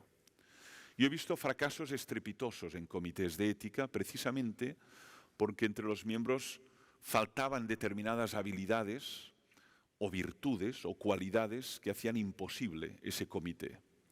Donde hay despotismo, fanatismo o dogmatismo, el comité simplemente se destruye o no existe, ¿no? Virtudes como la humildad, la flexibilidad, el espíritu crítico, la capacidad de escucha, la capacidad de llegar a acuerdos, la capacidad de ceder o la capacidad de argumentar las propias posturas son fundamentales para el éxito de un comité de ética, ¿no? Primero, formación. Luego es fundamental, y voy terminando, en un comité de ética y servicios sociales que los miembros que forman parte de él sean a la vez miembros de ámbitos residenciales o domiciliarios, ¿no? Tenga una estructura más tipo red, que no sea un comité ajeno a la realidad, sino que sea una caja de resonancia de los casos que existen, ¿no?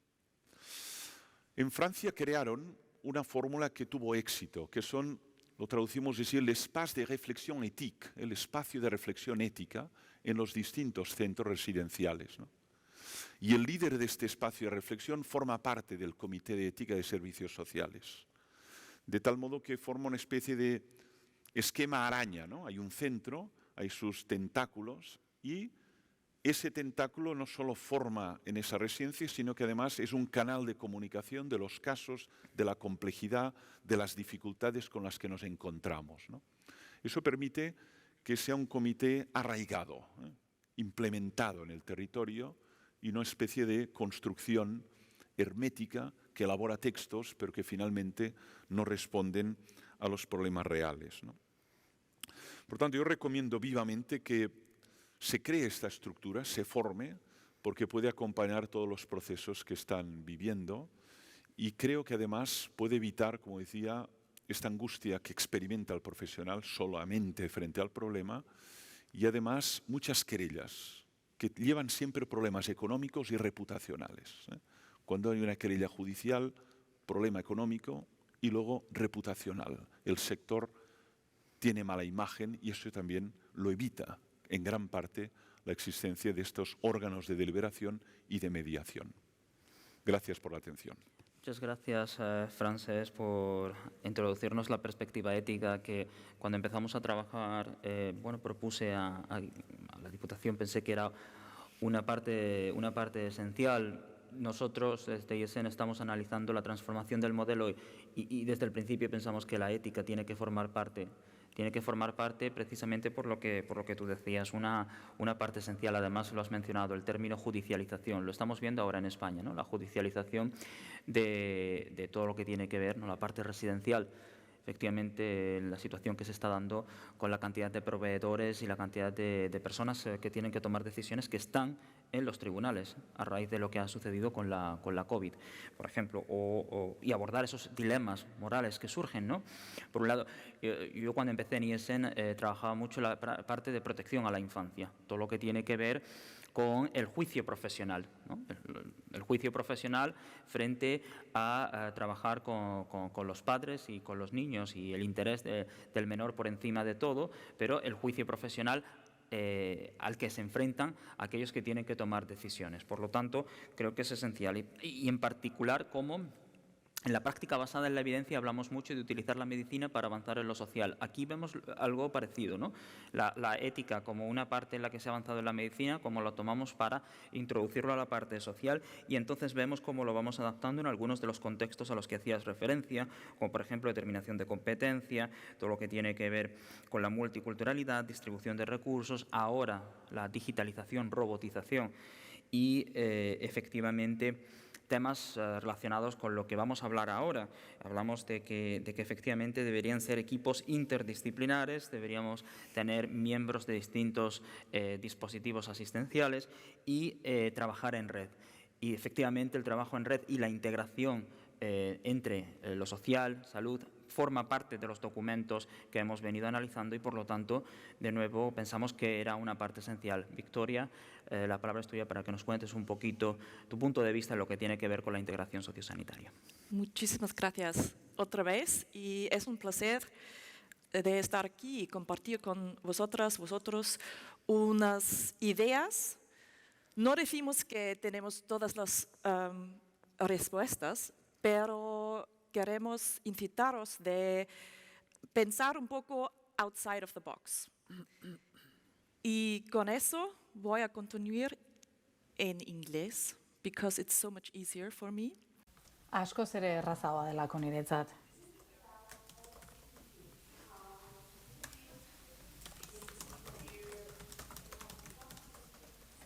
Helburua da pentsatzea nola sortu sistema bat, non pertsona bat izango dugun, eta pertsona horrek beste batzuen laguntza jasoko du. Talde baten laguntza jasoko du, eta talde hori osatuko dute sistema baten kide diren hainbat profesionalek. Eta erronketako batzuk aurkeztuko dizuet. Pertsonoi badakigu guztiok, ez zaigu aldaketa gustatzen. Urte berria iritsi da, eta zergatik ez, asmo batzuk edo helburu batzuk ezarriko dizkiogu gure buruari, baina urtarrila erdialderako ahaztuta izango ditugu. Orduan, badakigu zaila dela nork bere burua edo aldatzea, orduan nola ez da bai izango sistema bat aldatzea bereziki beste elkarte batzuetako pertsonekin lan egiten dugunean. Eta beraz, transizioan pentsatzen ari garenean, pentsatu behar dugu nola egin pertsonek gure ideiak onartzeko. Asko landu dugu alderdi hau. Adibide asko daude, proba asko, ikusteko nola aldatu sistema bat eta nola bihurtu estrategia bat praktika jasangarri batean. Jasangarri edo iraunkor da hemen gakoa. Programa pilotu asko izan dira.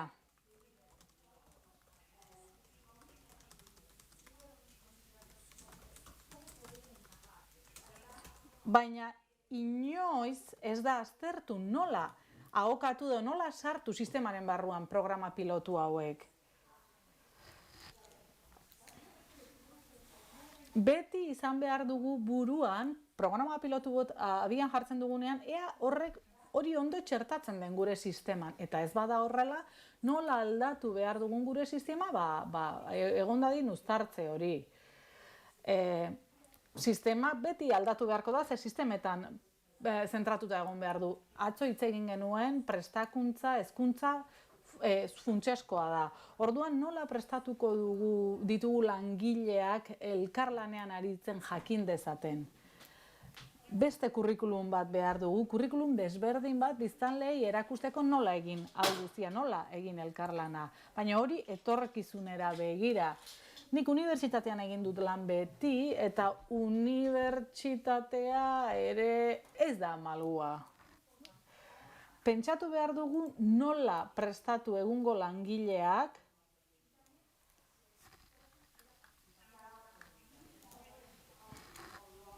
eta erkidegoaren parte hartzea ere bai.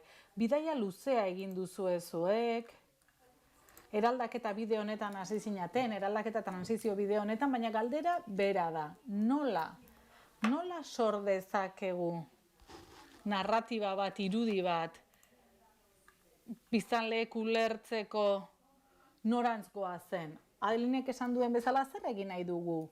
Zer egin nahi dugu zehatz-mehatz eta nola egin nahi dugu? Eta are garrantzitsuagoa dena, zergatik?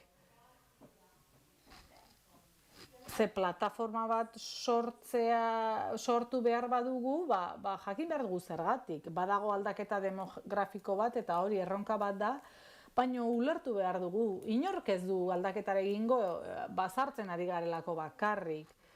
Kontakizun bat sortu behar dugu pertsonen imaginazioa edo erakarriko duena, jendeak ulertuko duena, eta gogoa emango diona aldaketa horren kide parte izateko. Halako narratibak sortuta,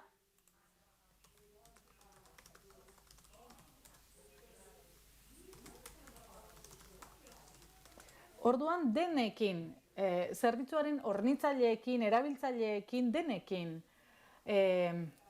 lan egin behar da. Alfonsok ere hitz egin du hemen, ongizate estatuaz ari gara, gizarte zerbitzuez, gizarte politikez, baina pertsonan zentraturiko zaintzez ari garenean, eta pertsonetan zentratutako zerbitzuetan pertsonaiei etzaie axola gu azpiegiturak edo gizarte zerbitzuak izatea. Pertsona batek nahi du zerbitzu bat eskura izatea behar duenean eta zaintzaile bat izatea hala behar duenean.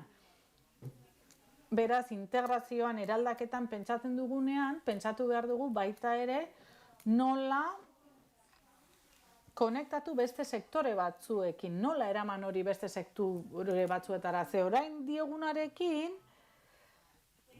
ematen du, etxe eder bat ari garela eraikitzen etorkizunerako, baina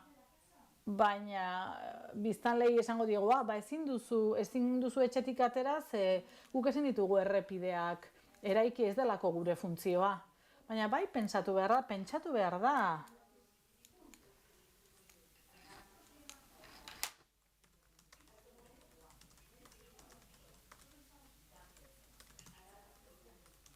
Une honetan gu informazioa ematen ari gara. Eta oso garrantzitsua da, informazioa partekatu egin behar da. Baina egungo sistemetan beti ikusten dugu sare soziala daude, elkarren arteko komunikazioa dago, mundu guztiari da Twitterren informazioa publikatzen, baina hori ez da komunikazioa. Komunikazioa da elkarrizketa baten hasiera, elkarrizketa bat. Orduan, galdetzen badugu, ulertu duzu galdera, nola ikusten duzu?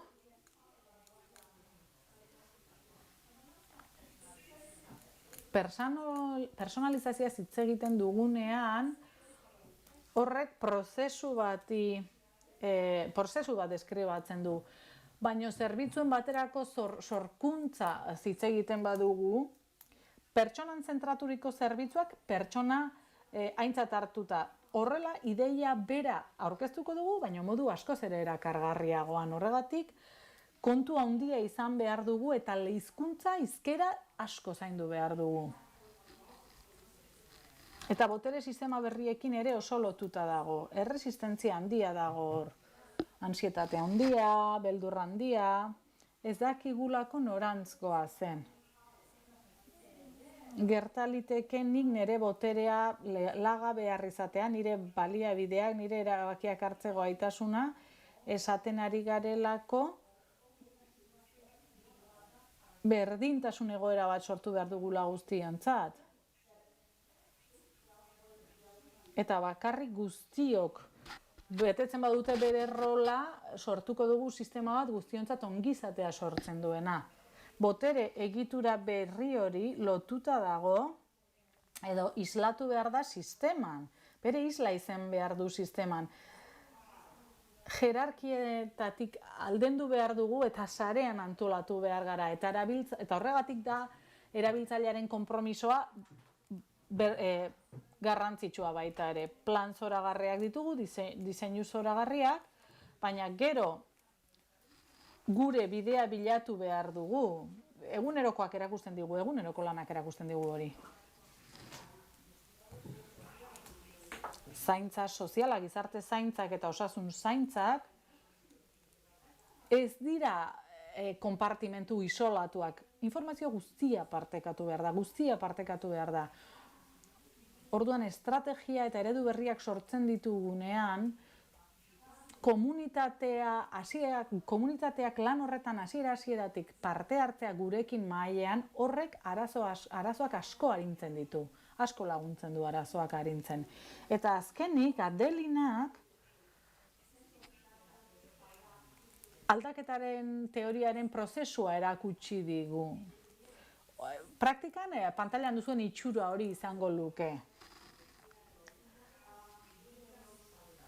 Bizi auzo eta etxebizitza osasungarriak izena duen proiektu baten zati da, Sydney, Australiako auzo pobreenetako batean hasi zen, ikasketarik bukatu ez zituzten belaunaldi osoak, etxeko indarkeria, han hasi zen, eta udalerriko gizarte zerbitzuetako pare bat pertsona eta osasun sailekoak elkartu ziren eta esan zuten, hau ez da onargarria. Elkarrekin joan ziren familiekin hitz egitera, pertsona gazteekin, aurrekin hitz egitera, galdetzeko zer behar duzue, zer nahi duzue, nola lagun zaitzakegu, nola sor dezakegu sistema bat elkarrekin. Eta gero testu ingurua ere xehetasun handiz deskribatu dute. Zer dira aldatu ezin ditugun kanpoko faktoreak, baina aintzat hartu behar ditugunak? Zer sartuko dugu sistemaren barruan eta zer aterako dugu edo kenduko dugu sistematik? Horrela, epe luzerako edo epertainerako eta epe laurrerako helburuak ondo definituta izateko. Aldaketaren teoria tokiko zerbitzu hornitzaileekin, erabiltzaileekin, tokiko komunitatearekin batera sortzen bada, guztiek dute interesa, hau martxan jartzeko eta funtzionatzeko. Hasieratik parte hartu behar dute guztiek, eta horregatik izango da errazago aldaketa hori benetan gauzatzea. Adibide oso interesgarriak entzun genituen atzo, aurrak babesteko zerbitzuari buruz, eta nola horrek inspirazioa sortzen duen beste batzuengan eta ze ondo funtzionatzen duen. Beraz, berriz ere hitza Alfonsori eman baino lehen, nire galdera honako hau da, ze itxura du zure sistemak?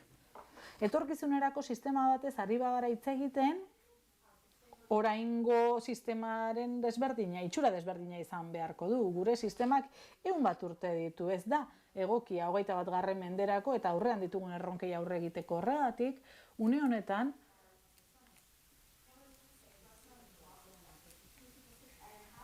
ari gara egungo egitura eta prozesuetan pentsatzen eta egungo helduengan, adinekoengan pentsatzen. Ez gara ari etorkizuneko 20-30 urteetako adineko pertsonetan pentsatzen. Horregatik gure ikuspegi zabaldu behar dugu eta pentsatu behar dugu nola irudikatu sistema, etorkizuneko sistema, ze nahita ez izango da egungoaren gandik desberdina. Eta horrek sekulako potentziala du. Pertsona askok onartu dute lan horri ekitea. Baina gure aholkua da plataforma orain are gehiago zabaltzea eta gauzak espezifikoago izan daitezen egitea, eta berriz ere hitza ematen diot Alfonsori. Incentivarnos a pensar de forma distinta y sobre todo por hacernos también pensar en la importancia de la formación de los profesionales actuales y los del futuro. pero de los actuales, de los de ahora, desde ya.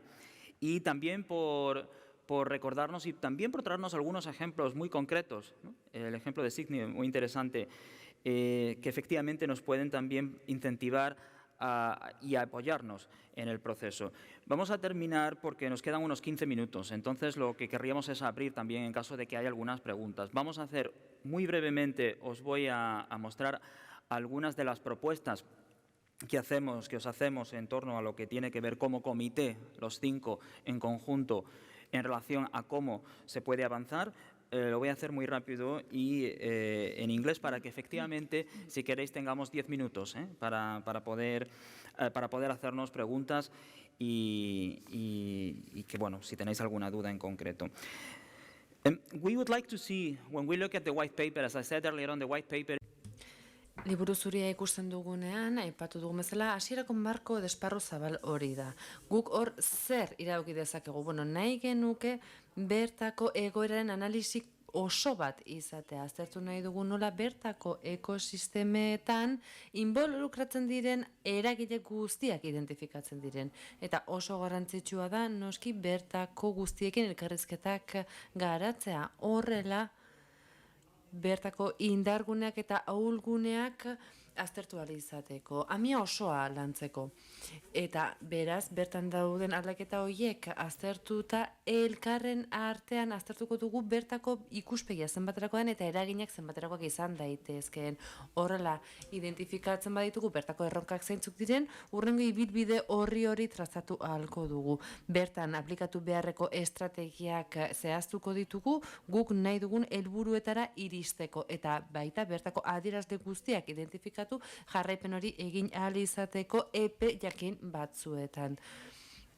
Horrez gain, palankak zeintzuk diren, eragileak zeintzuk diren aztertu behar dugu, aldaketa kulturala ere izan behar du, aldatu behar dugu bertako prestakuntza, bertako kompetentzia ezberdinak sustatu behar ditugu, eta etxez etxeko arreta zerbitzua ere ondo bermatu ahal izateko, hori ezinbestekoa bai da. Berrikuntzak ere garrantzitsuak dira, argi dago, baina helburu nagusiak bera izan behar du. Hau da, metodologia hau zehaztu behar dugu, baina integratuta egon behar du bertako enfoke osoaren barruan. Gauza bera gertatzen da bertako zaintzei eta etikari dagokionez. Etikak integratuta egon behar du gure planteamendu guztietan. Horretarako batzorde zehatz bat erabaki daiteke bertan sortzen diren egoera eta dilema ezberdinei erantzunari izateko. Horrez gain, gizarte zerbitzuen markoa zehatza izango da. Etorkizunen bertako adierazleak ondo zehaztuta izango dituena, dagoeneko erabakita daudenak, eta bestetik emaitzen adierazleere izango direnak. Beste gomendio bat ere egin nahi nuke horren inguruan, baina lehenik pertsonak berak hautatu beharko luke hau, erabaki behar du zein den bertako egoera. A su hogar. Eso es lo principal. Luego, por supuesto, muchas de las cosas que es efectivamente hacerlo de manera que se respete su dignidad como persona y todo lo que tiene que ver con la atención personalizada, el papel de la familia, la proximidad, la calidad, los equipos bien dotados y la colaboración entre disciplinas. Now, going back to the framework that we believe. Berriro ere sortutako esparrura itzuliz, bertako kalitatea aipatzen dugunean argi jarri behar dugu. Hau da, lehenik eta behin, deskribatu egin behar da zehazki zein den sistema osoa. Oso garrantzitsua da halaber bertako ebaluazioa egitea. Hau da, zertarako izango da, nola garatuko dugu ebaluazioa eta nola implementatuko ditugu ebaluazio horretako emaitzak. Nork egingo du ebaluazio hori. Hori guztia diseinatu egin behar da bertako zerbitzuen erabiltzaileekin batera eta langile eta profesionalekin batera. Horrela, elkarlanean eta bertako komunitate ezberdinekin diseinatutako marko oso bat izango dugu. Marko zehatza izan behar du, ezin dugu bakarrik hitz egin neurri bakarreko marko bat. Ez marko hori malgua izango da, pertsonalizatuta egongo da. Eskozian dagoeneko egin da ekimen hori. Zelanda Berrian ere badute gisa horretako marko horiek, eta sarritan berrikuntza hitz egiten dugu, gizarte berrikuntzaz, eta sarritan galtzen dira buruari zertan berri dezakegu dagoeneko hainbat berrikuntza dagoen lekuan. Bai, berrikuntza hori garrantzitsua da, baina dagoeneko daudenak balia ditzagun, dagoeneko berritu den hori balia dezagun gure sistemarako. Laugarren elementua zein da. Aipatutako guztiaz gain, nazio mailako helburuak behar ditugu. Orokorrak direnak, baina operazionalak era berean, zehazki identifikatutakoak eta era berean horrekin batera adierazleak behar ditugu prozesua ebaluatu ahal izateko.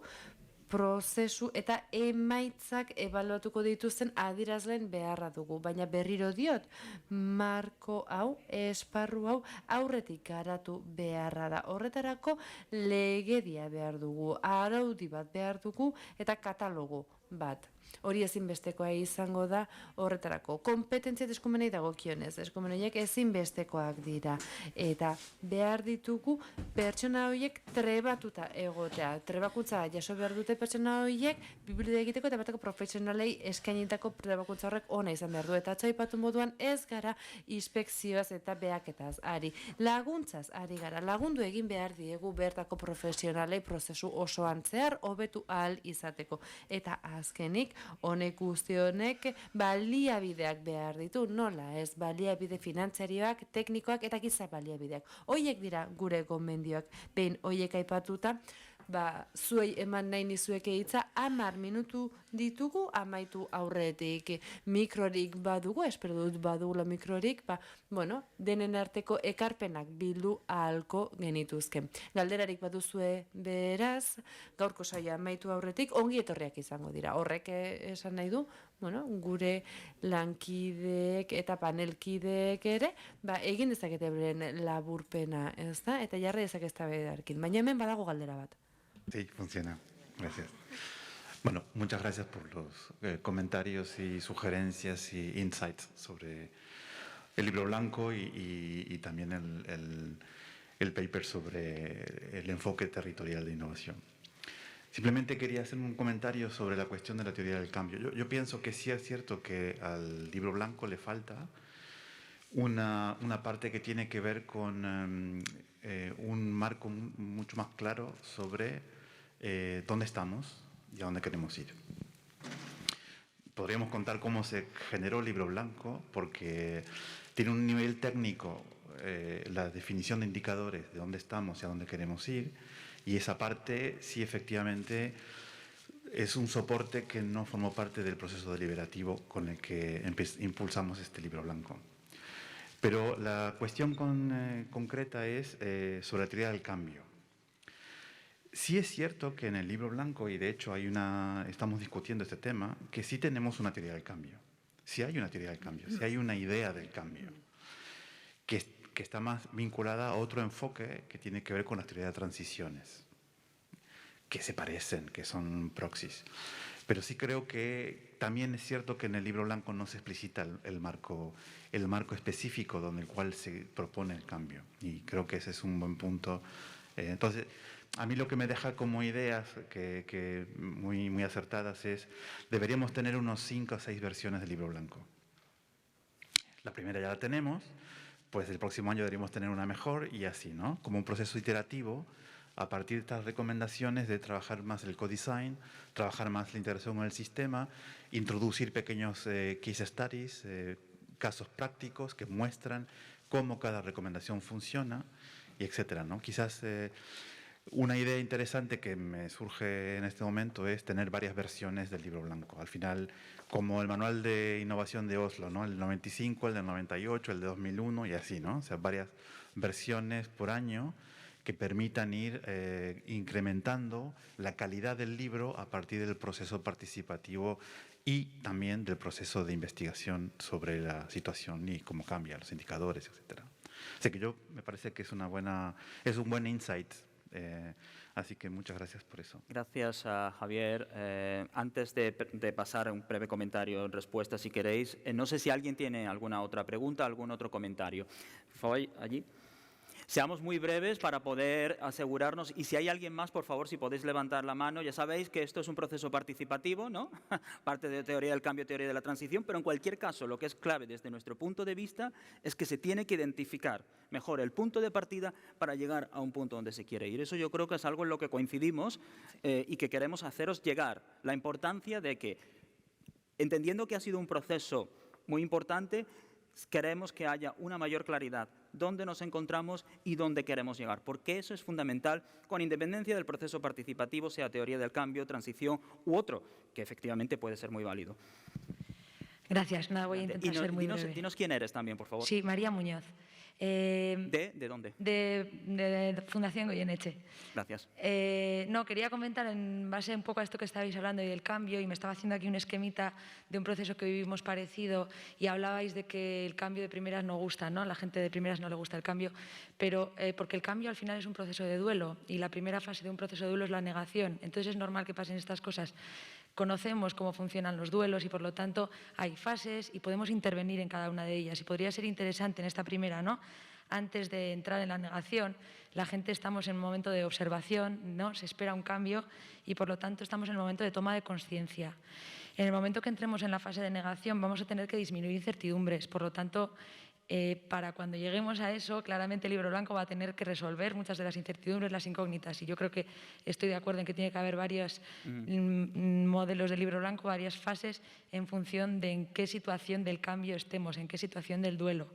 En el momento de la ira tendremos que hablar del coste-beneficio. Bueno, yo creo que en cada momento del duelo, del cambio, se van a dar distintas necesidades, y lo mismo que cualquier proceso de personalización y de duelo, pues vamos a tener que ir adaptándonos en el momento. Ahora mismo sí que estamos en el momento de observación, pues hay que aportar mucha más información sobre lo que se espera de futuro para empezar a entrar en el momento del cambio, ¿no? Bueno, sin más, quería hacer esa similitud porque a mí sí me ayuda un poco por si le ayuda a alguien más. Muy interesante esa similitud del cambio con el duelo, y sobre todo muy interesante que coincidáis en la idea de, como decía Javier, de tener un documento que efectivamente sea vivo y que se vaya adaptando en función de las necesidades o de esas fases, ¿no?, del proceso de duelo, similar al de cambio al que tú hacías referencia, María. No sé si hay alguien más que quisiera intervenir antes de pasar al panel. ¿Quién querría intervenir? ¿Qué os parecen estos dos comentarios? Victoria. I think it's really important, both of your points, because Oso garrantzitsua da, biak izan dira oso interesgarriak. Nik ez nituen desadoretu nahi, baina prozesu hau ez da inoiz amaitzen. Prozesu hau etengabeko ikaskuntza prozesua da, eta horregatik bai, eztabaidatzen hasi behar da, eta gauzak probatzen, eta aldaketak egiten, eta formulatzen, eta birformulatzen. Ez dago beste erremediorik. Baina prozesu bat bezala ikusten badugu, bilakaera fasean den prozesu bat bezala, eta hartu eman prozesu bat bezala, horrek esan nahi du ja zuzeneko bidean gaudela. Baina horregatik da ezinbestekoa inklusibitatea eta eztabaida. Horregatik ni ere ados nago. Eta praktiko egin behar dugu kasuak, historiak, adibideak, deskribatu, sortu, eta gero personalizatu egin behar dugu. Mundu guztia sartu behar dugu hor eztabaida horretan. Eskerrik asko, Victoria. Ez dakit norbaitek komentarioren bat egin nahi duen. Consensus building, and it's very positive. And actually, in my experience, although I like this concept of the grief or duelo, and I've actually usually encountered the other side. What I've found is a huge sense of relief of being able to think forward and then think backwards onto how do we get to where we'd like to be. So I actually normally have had a very different experience in all the workshops we've done with this. And what we have found is that by having a relatively long timeline, you're liberating people from all the difficulties of the immediate constraints that they have. And usually one way that we normally start these workshops is by doing a bit of brainstorming around all the challenges and difficulties, and then you go from that to this beautiful future, and then you just have to be very organized and work back and unpick all these complexities and all the actions that can come out from this. And to me, also, I would like to say that none of these approaches would be incompatible with each other. And I also think that there are different moments for each of them. And I think that there are moments when a particular approach may be too early, maybe you need to do something else first. And I think the type of transformation work that you have been doing now puts you at an excellent place to take these new steps. And I think this idea of the case vignettes or the persons, the examples, is a very powerful one, and it's something that we're now trying to look at as well. And we've just got funded a project in the UK where we're going to use this construct examples of case vignettes from individual experiences of people in diverse situations, in diverse locations, and then use them as the lens from which we analyze the ecosystem of care, and then process to co-develop local solutions, as I was trying to describe. Bueno, guztion partaidetzarekin batera diseinatuko ditugu irtenbideak eta ikusiko dugu nola ze bilakaera izango dugun, nola eramango ditugun irtenbide horiek praktikara. Nire aholkoa da izan zaiteztela sortzaileak eta izan dezazuela ikuspegi hori. Eskerrik asko. A couple of minutes, but I wanted also to give the opportunity to Frances briefly. Is there anything you would like to add or leave before we close? No, it's okay. We There are questions, yes, but fantastic. Well, thank you very much. I'm, of course, going to ask you to give a... Zeo zer erantzi nahi duzu ez? Ez bada horrela, eskerrik asko guztioi, txalobero bat eskatzen dizuet gure adituentzat. Me gustaría agradeceros la invitación, la participación en todo este proceso y confiar en que sigamos trabajando para apoyaros en este proceso que de verdad es muy emocionante, y a todos vosotros mucha suerte y esperamos vernos muy pronto. Muchas gracias.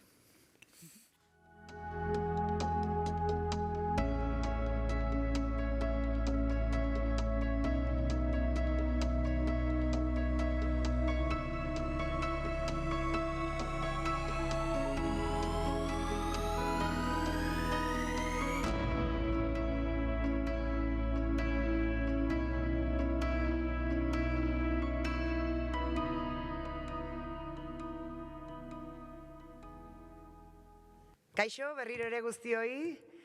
Beno, ondorioen unea iritsi da, eta horretarako lantalde bakoitzean batzorde aholkulariko kidek egin dituzten ekarpenen aurkezpena egiteko 2 lagun ditugu gurekin. Elena Kostas, batzorde zientifikoko kidea, eta Ander Caballero, batzorde zientifikoko kidea baita ere. Lehenik eta behin, Elenak eta Anderrek labur azalduko dizkigute lantalde ezberdinetan batzorde aholkulariak esandakoak. Eta ondoren, ikasketa nagusiak zein izan diren emango dituzte aditzera, 2 egun hauetan zehar ikasitako guztiarekin eta egin diren ekarpenekin. Horrek eramango gaitu kongresuaren amaiera ekitaldira. Mesedez, Elena eta Ander?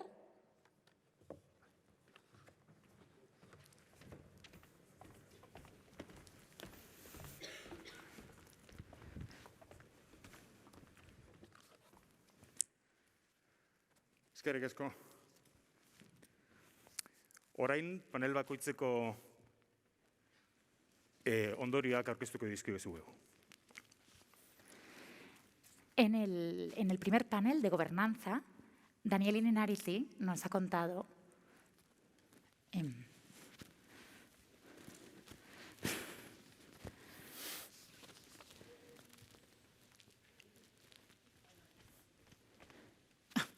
Muchas gracias. ¿Y otro? Bueno, los paso yo. En el primer panel, en el de gobernanza, Daniel Inenariti nos ha contado que Etorkizuna Eraikiz promueve la reflexión a largo plazo, evitando una sociedad distraída en el presente. Las soluciones no dependen únicamente de los gobiernos, sino de la implicación de la sociedad en su conjunto.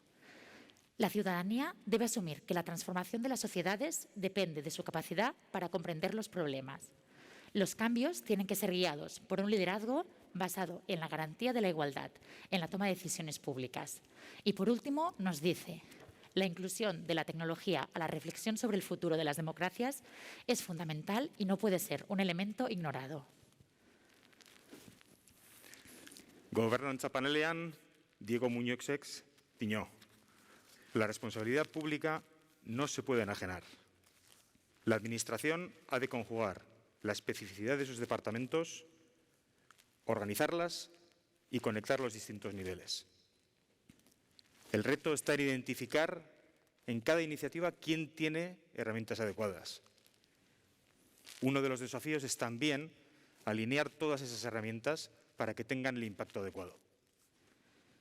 Existe el reto de ser competente ante los ciudadanos y entre las propias administraciones.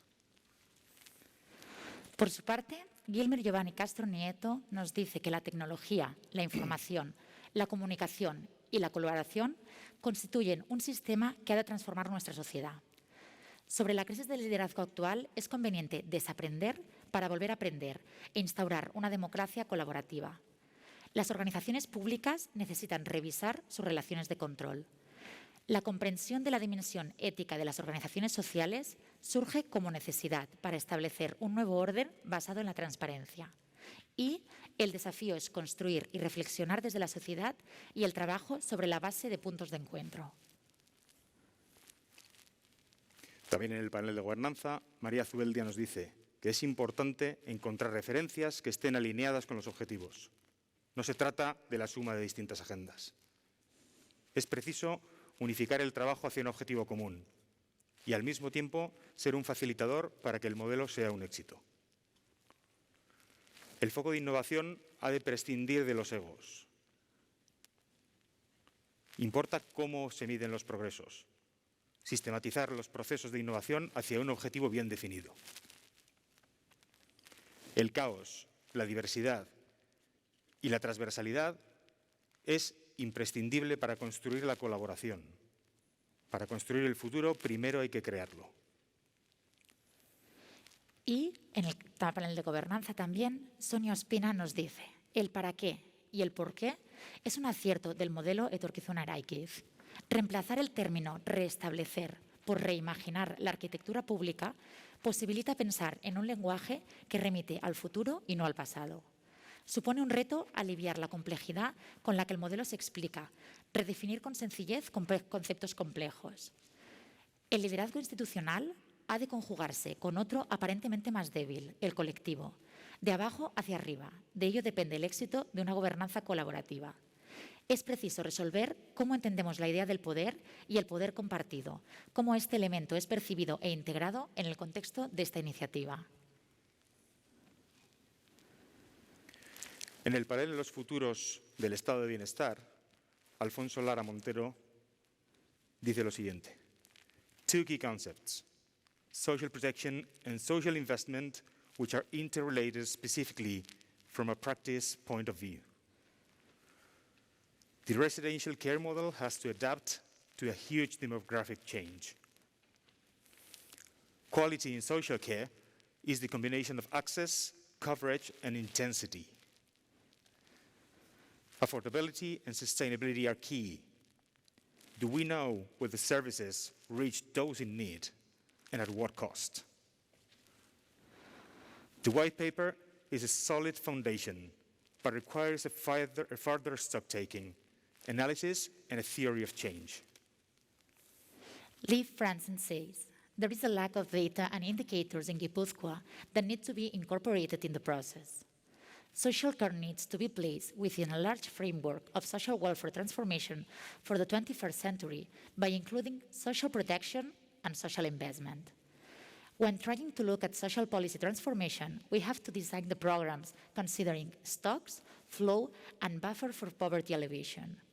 And in this process, Gipuzkoa needs a framework to know what are its expected outcomes and hence its impact indicators.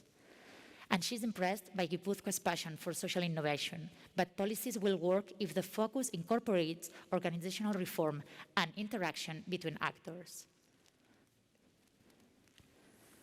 También en los futuros del estado de bienestar, Adelina Comas Herrera afirma que un porcentaje muy importante del PIB se destina a la protección social, pero no a servicios sociales. Tenemos que pensar en el papel de los sistemas de cuidados para ayudar a las personas a reincorporarse al mercado de trabajo. Es necesario para Guipúzcoa de una estrategia más sistemática, llevando a cabo una teoría del cambio de los servicios sociales. La teoría del cambio es una herramienta sistematizada que intenta entender cómo y por qué una política consigue crear un cambio medible. Es una hoja de ruta que nos permite pensar en dónde queremos estar en 20 años y cómo llegar ahí. Francesc Torralba nos habla de que hay que invertir en la ética de las organizaciones, de las administraciones y de las compañías. Al introducir esta perspectiva ética, lo que hacemos es evitar la judicialización de la vida sanitaria y de la vida social y reducir la angustia moral que estamos trasladando a los profesionales. Hay un riesgo de que los comités éticos se conviertan en comités cosméticos. Para un comité ética funcione, es necesario una formación multidisciplinar, consistente para la toma de decisiones y una estructura en red anclada al territorio. Y es necesario también comprender los límites de la automatización y sus consecuencias sobre una pérdida de la empatía y una mayor soledad. Also in the future of citizen well-being, Victoria Stein says, people do not like change. Victoria Steinek esaten du jendeari ez zaiola aldaketa gustatzen. Trantsizioan pentsatzen dugunean, pentsatu behar dugu nola eragin dezakegun pertsonek bere ideiak aldatzea. Programa ez badator bat gure sistemarekin sistema aldatu beharko genuke. Informazioa eta komunikazioa erabiltzen dira eta bi kontzeptuak erabiltzen dira eta elkartruka daitezke, baina egia esan gaiak erabat desberdinak dira. Beraz, lenguaia oso garrantzitsua da eta erkidegoaren parte hartzea bere bizikoa da. Horrela aukera dago pertsonalizatzeko eta arreta jartzeko erabiltzailearen esperientzia horretan. Beraz, amankomunak diren lekuetatik harago pentsatu behar dugu eta galdetu behar diogu gure buruari nolakoa izango da gure sistema etorkizunean. Donde Javier Hernández nos destaca que uno de los mayores retos es incluir la perspectiva de largo plazo también en la industria y en las decisiones políticas. La sostenibilidad tiene que ser una parte integral de la estrategia de las organizaciones, no una simple moda o algo que se hace. La especialización será la clave de los proyectos estratégicos. Los centros de referencia tienen que meter a los clientes en todos los procesos, saber venderse, para que eso se refleje en los resultados y la sostenibilidad de las empresas locales. Y nos dice también que somos una tierra de innovación de producto, pero no podemos abandonar la innovación de productos y la innovación de personas. En el panel de Economía Sostenible, Yolanda Martínez nos dice: ¿por qué no explorar diferentes mecanismos de inversión público-privada? La inclusión digital de las personas, asegurarse a que llegue a toda la población. Deben cerrarse brechas, ver qué servicios se pueden desarrollar. La capitalización de la industria creativa en la tecnología digital es un reto relacionado con el talento joven. Hay que generar espacios de conexión y movilidad para atraer ese talento joven. Jordi Serrano nos dice que la participación de las personas en las empresas es un valor diferencial en el que hay que seguir trabajando. El talento digital se lo han llevado las grandes metrópolis, pero el capital digital es ahora global y se puede atraer. En el mundo digital, las fronteras pesan menos. El debate del futuro del trabajo está en la necesidad de reciclaje profesional. Hay que equilibrar especialización y resiliencia, hacer bien lo que haces siendo también capaz de explorar cosas nuevas. Y hay que encontrar la orientación del territorio con la necesidad de apertura que exige la innovación, conciliar lo material y lo inmaterial. En el panel de Economía Sostenible, Luis Porto nos dice que sin inclusión y equidad, el crecimiento genera pérdida de capital social, de cohesión y de aceptación social. Sin crecimiento no se puede financiar la transición hacia una economía sostenible ambiental y socialmente. No hay que ser complacientes. Los factores del éxito del pasado no garantizan el éxito del futuro. Los retos de futuro son interdependientes. Debe relacionarse el modo en el que se promueve la transición digital con la sostenibilidad ecológica. Deben promoverse proyectos colaborativos entre pequeñas y medianas empresas. En Transición Ecológica, Joaquín Nieto nos habla del conflicto sobre el reciclaje de residuos, que ha concienciado a la ciudadanía sobre su importancia. Explotar al máximo la monitorización de los indicadores sobre asuntos ambientales. La economía circular de Guipúzcoa debe ir más allá del aprovechamiento de residuos. Favorecer la reducción, la recuperación y la reutilización antes que el reciclaje. Y la calificación como verde de algunas iniciativas energéticas es controvertida. También en Transición Ecológica, Jesús Alquézar Sabadí nos dice que la monitorización de datos medioambientales al nivel comarcal y local de Guipúzcoa es un ejemplo. Guipúzcoa debe reforzar sus acciones de adaptación a los efectos del cambio climático. La transversalidad de los esfuerzos en transición ecológica de Guipúzcoa es notable. Hay un gran potencial de transferencia europea de las cooperativas de autoconsumo de Guipúzcoa. La cooperación institucional multinivel de Guipúzcoa es un ámbito para reforzar. Jesús Martínez Linares habla de que Guipúzcoa intenta integrar los esfuerzos globales y locales para hacer frente a la transición ecológica. La economía depende de la confianza, así como la política. Por eso, etorkizuna erkaikiz es una idea imprescindible. Los seres humanos necesitamos organizarnos para aprender a colocar al planeta como medida de todas las acciones. Es la hora de unir ciencia, conciencia, administraciones públicas y ciudadanía alrededor del relato sobre la transición ecológica. Disculpa. Y también en este panel, por último, Ismael Aznar nos dice que son imprescindibles grandes proyectos de impulso a las energías renovables, más allá del autoconsumo. Los niveles de reciclaje y reutilización de Guipúzcoa son envidiables por otras regiones españolas. La regulación de las acciones contra el cambio climático es un reto abierto, también para Guipúzcoa. Es necesario reforzar las acciones para potenciar la sostenibilidad del sector agrario. Y necesitamos el apoyo activo de la ciudadanía para realizar cambios en nuestros estilos de vida. Kongresu guztietan ateratzen ditugu. Hori da helburuetako bat. Etorkizuna eraikiz egitasmoa. Iraunkortasuna ezinbestekoa da. Egituratu behar den estrategia, eraginaren ebaluazioa ohiko zeregina izan behar da. Prozesuaren bilakaerak datu eta adierazle gehiago eskatzen du. Administrazioan zeharkakotasuna eguneroko lana da. Regarding governance and redistribution, the takeaways are that governance must serve to close social gaps. Credible governance must Gobernuek espazioak itxi behar dituzte, espazio sozialak alegia. Aldaketaren teoriak eskaintzen digu behar dugun hori, gizarte babesa eta gizarte inbertsioa funtsezkoak baitira. Responsable. La capacidad de cooperación entre administraciones es crítica. La gobernanza debe construirse sobre bases éticas compartidas y hay que edificar la idea del poder compartido. Gobernantza eta hiritargoa. Herritar kultura politiko berri bat eratu behar dugu. Ez dago gobernantza bultzatzerik konexio espazioak sortu barik. Gazteen parte hartzea hobetu beharreko ekintza eremu da. Gizartearekin hausnartzeak praktika eta ikaskuntza eskatzen da.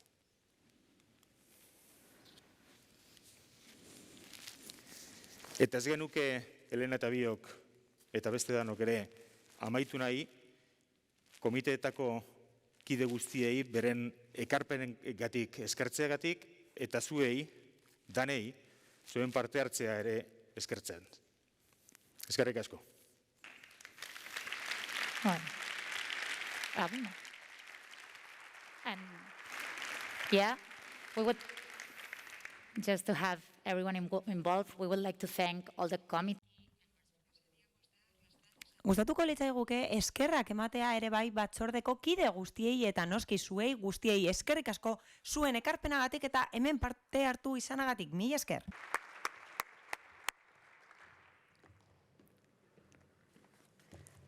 Muchísimas gracias, Idoia y Ander. Y ahora sí ha llegado la hora de la despedida.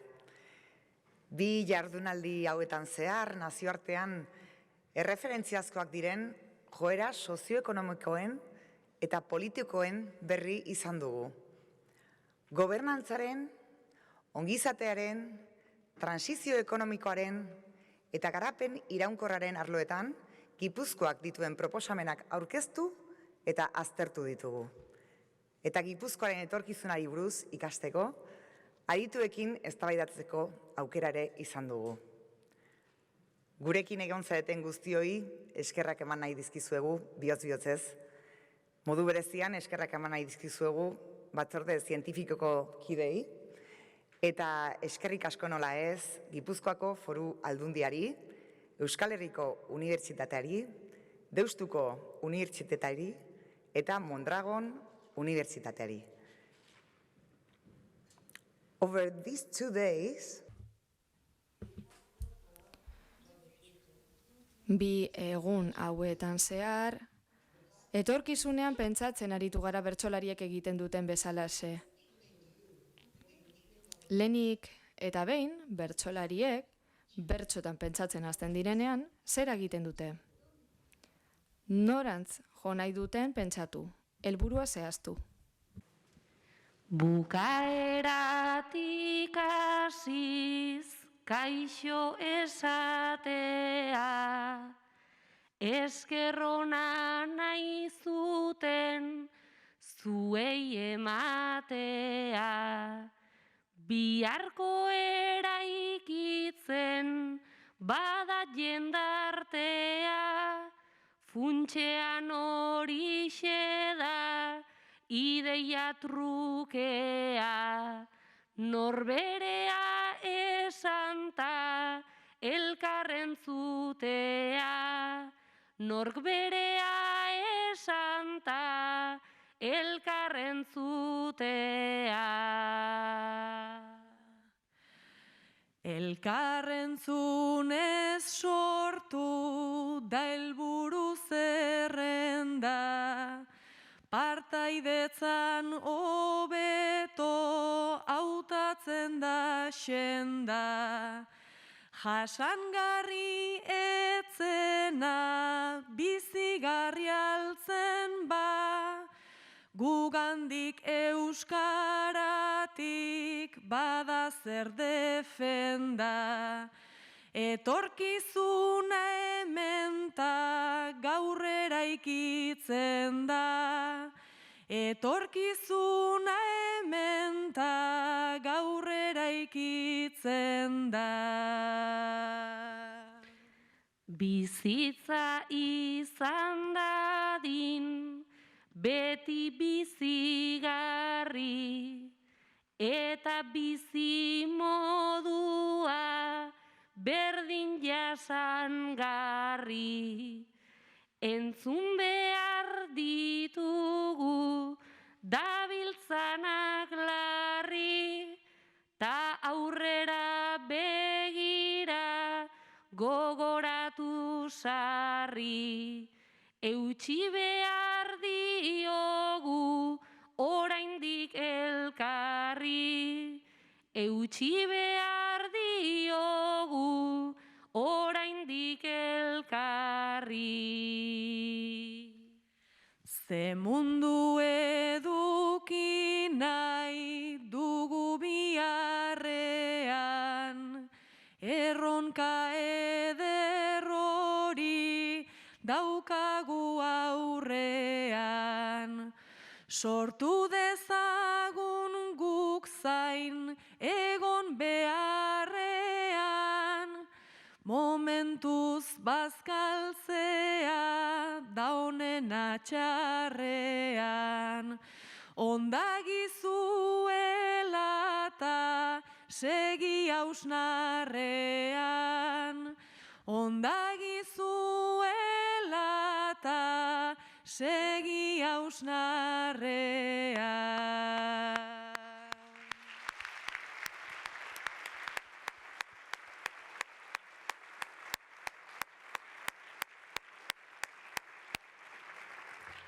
Ai, ze poliki. Mila esker, Oiana eta Ane, bioi, mila esker bihotzez. Ay. El bertsolarismo es una tradición centenaria que comenzó en las plazas de los pueblos de nuestra tierra. Comenzaron cantando solo los hombres. Hoy día en esas plazas cantan indistintamente tanto mujeres como hombres. Esperamos que este congreso haya sido también esa plaza en la que las personas se encuentran y dialogan.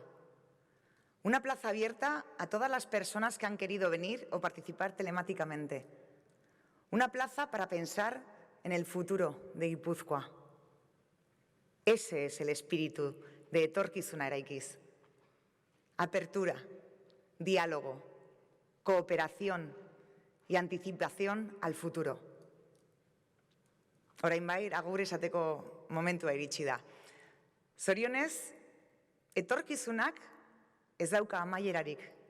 Beraz, azkenik ez dago. Berriz ere elkar ikusteko eta elkarrekin egoteko aukera izango dugu bide horretan. Bihotz-bihotzez, mila esker den hori. Adiorik ez. Mila esker.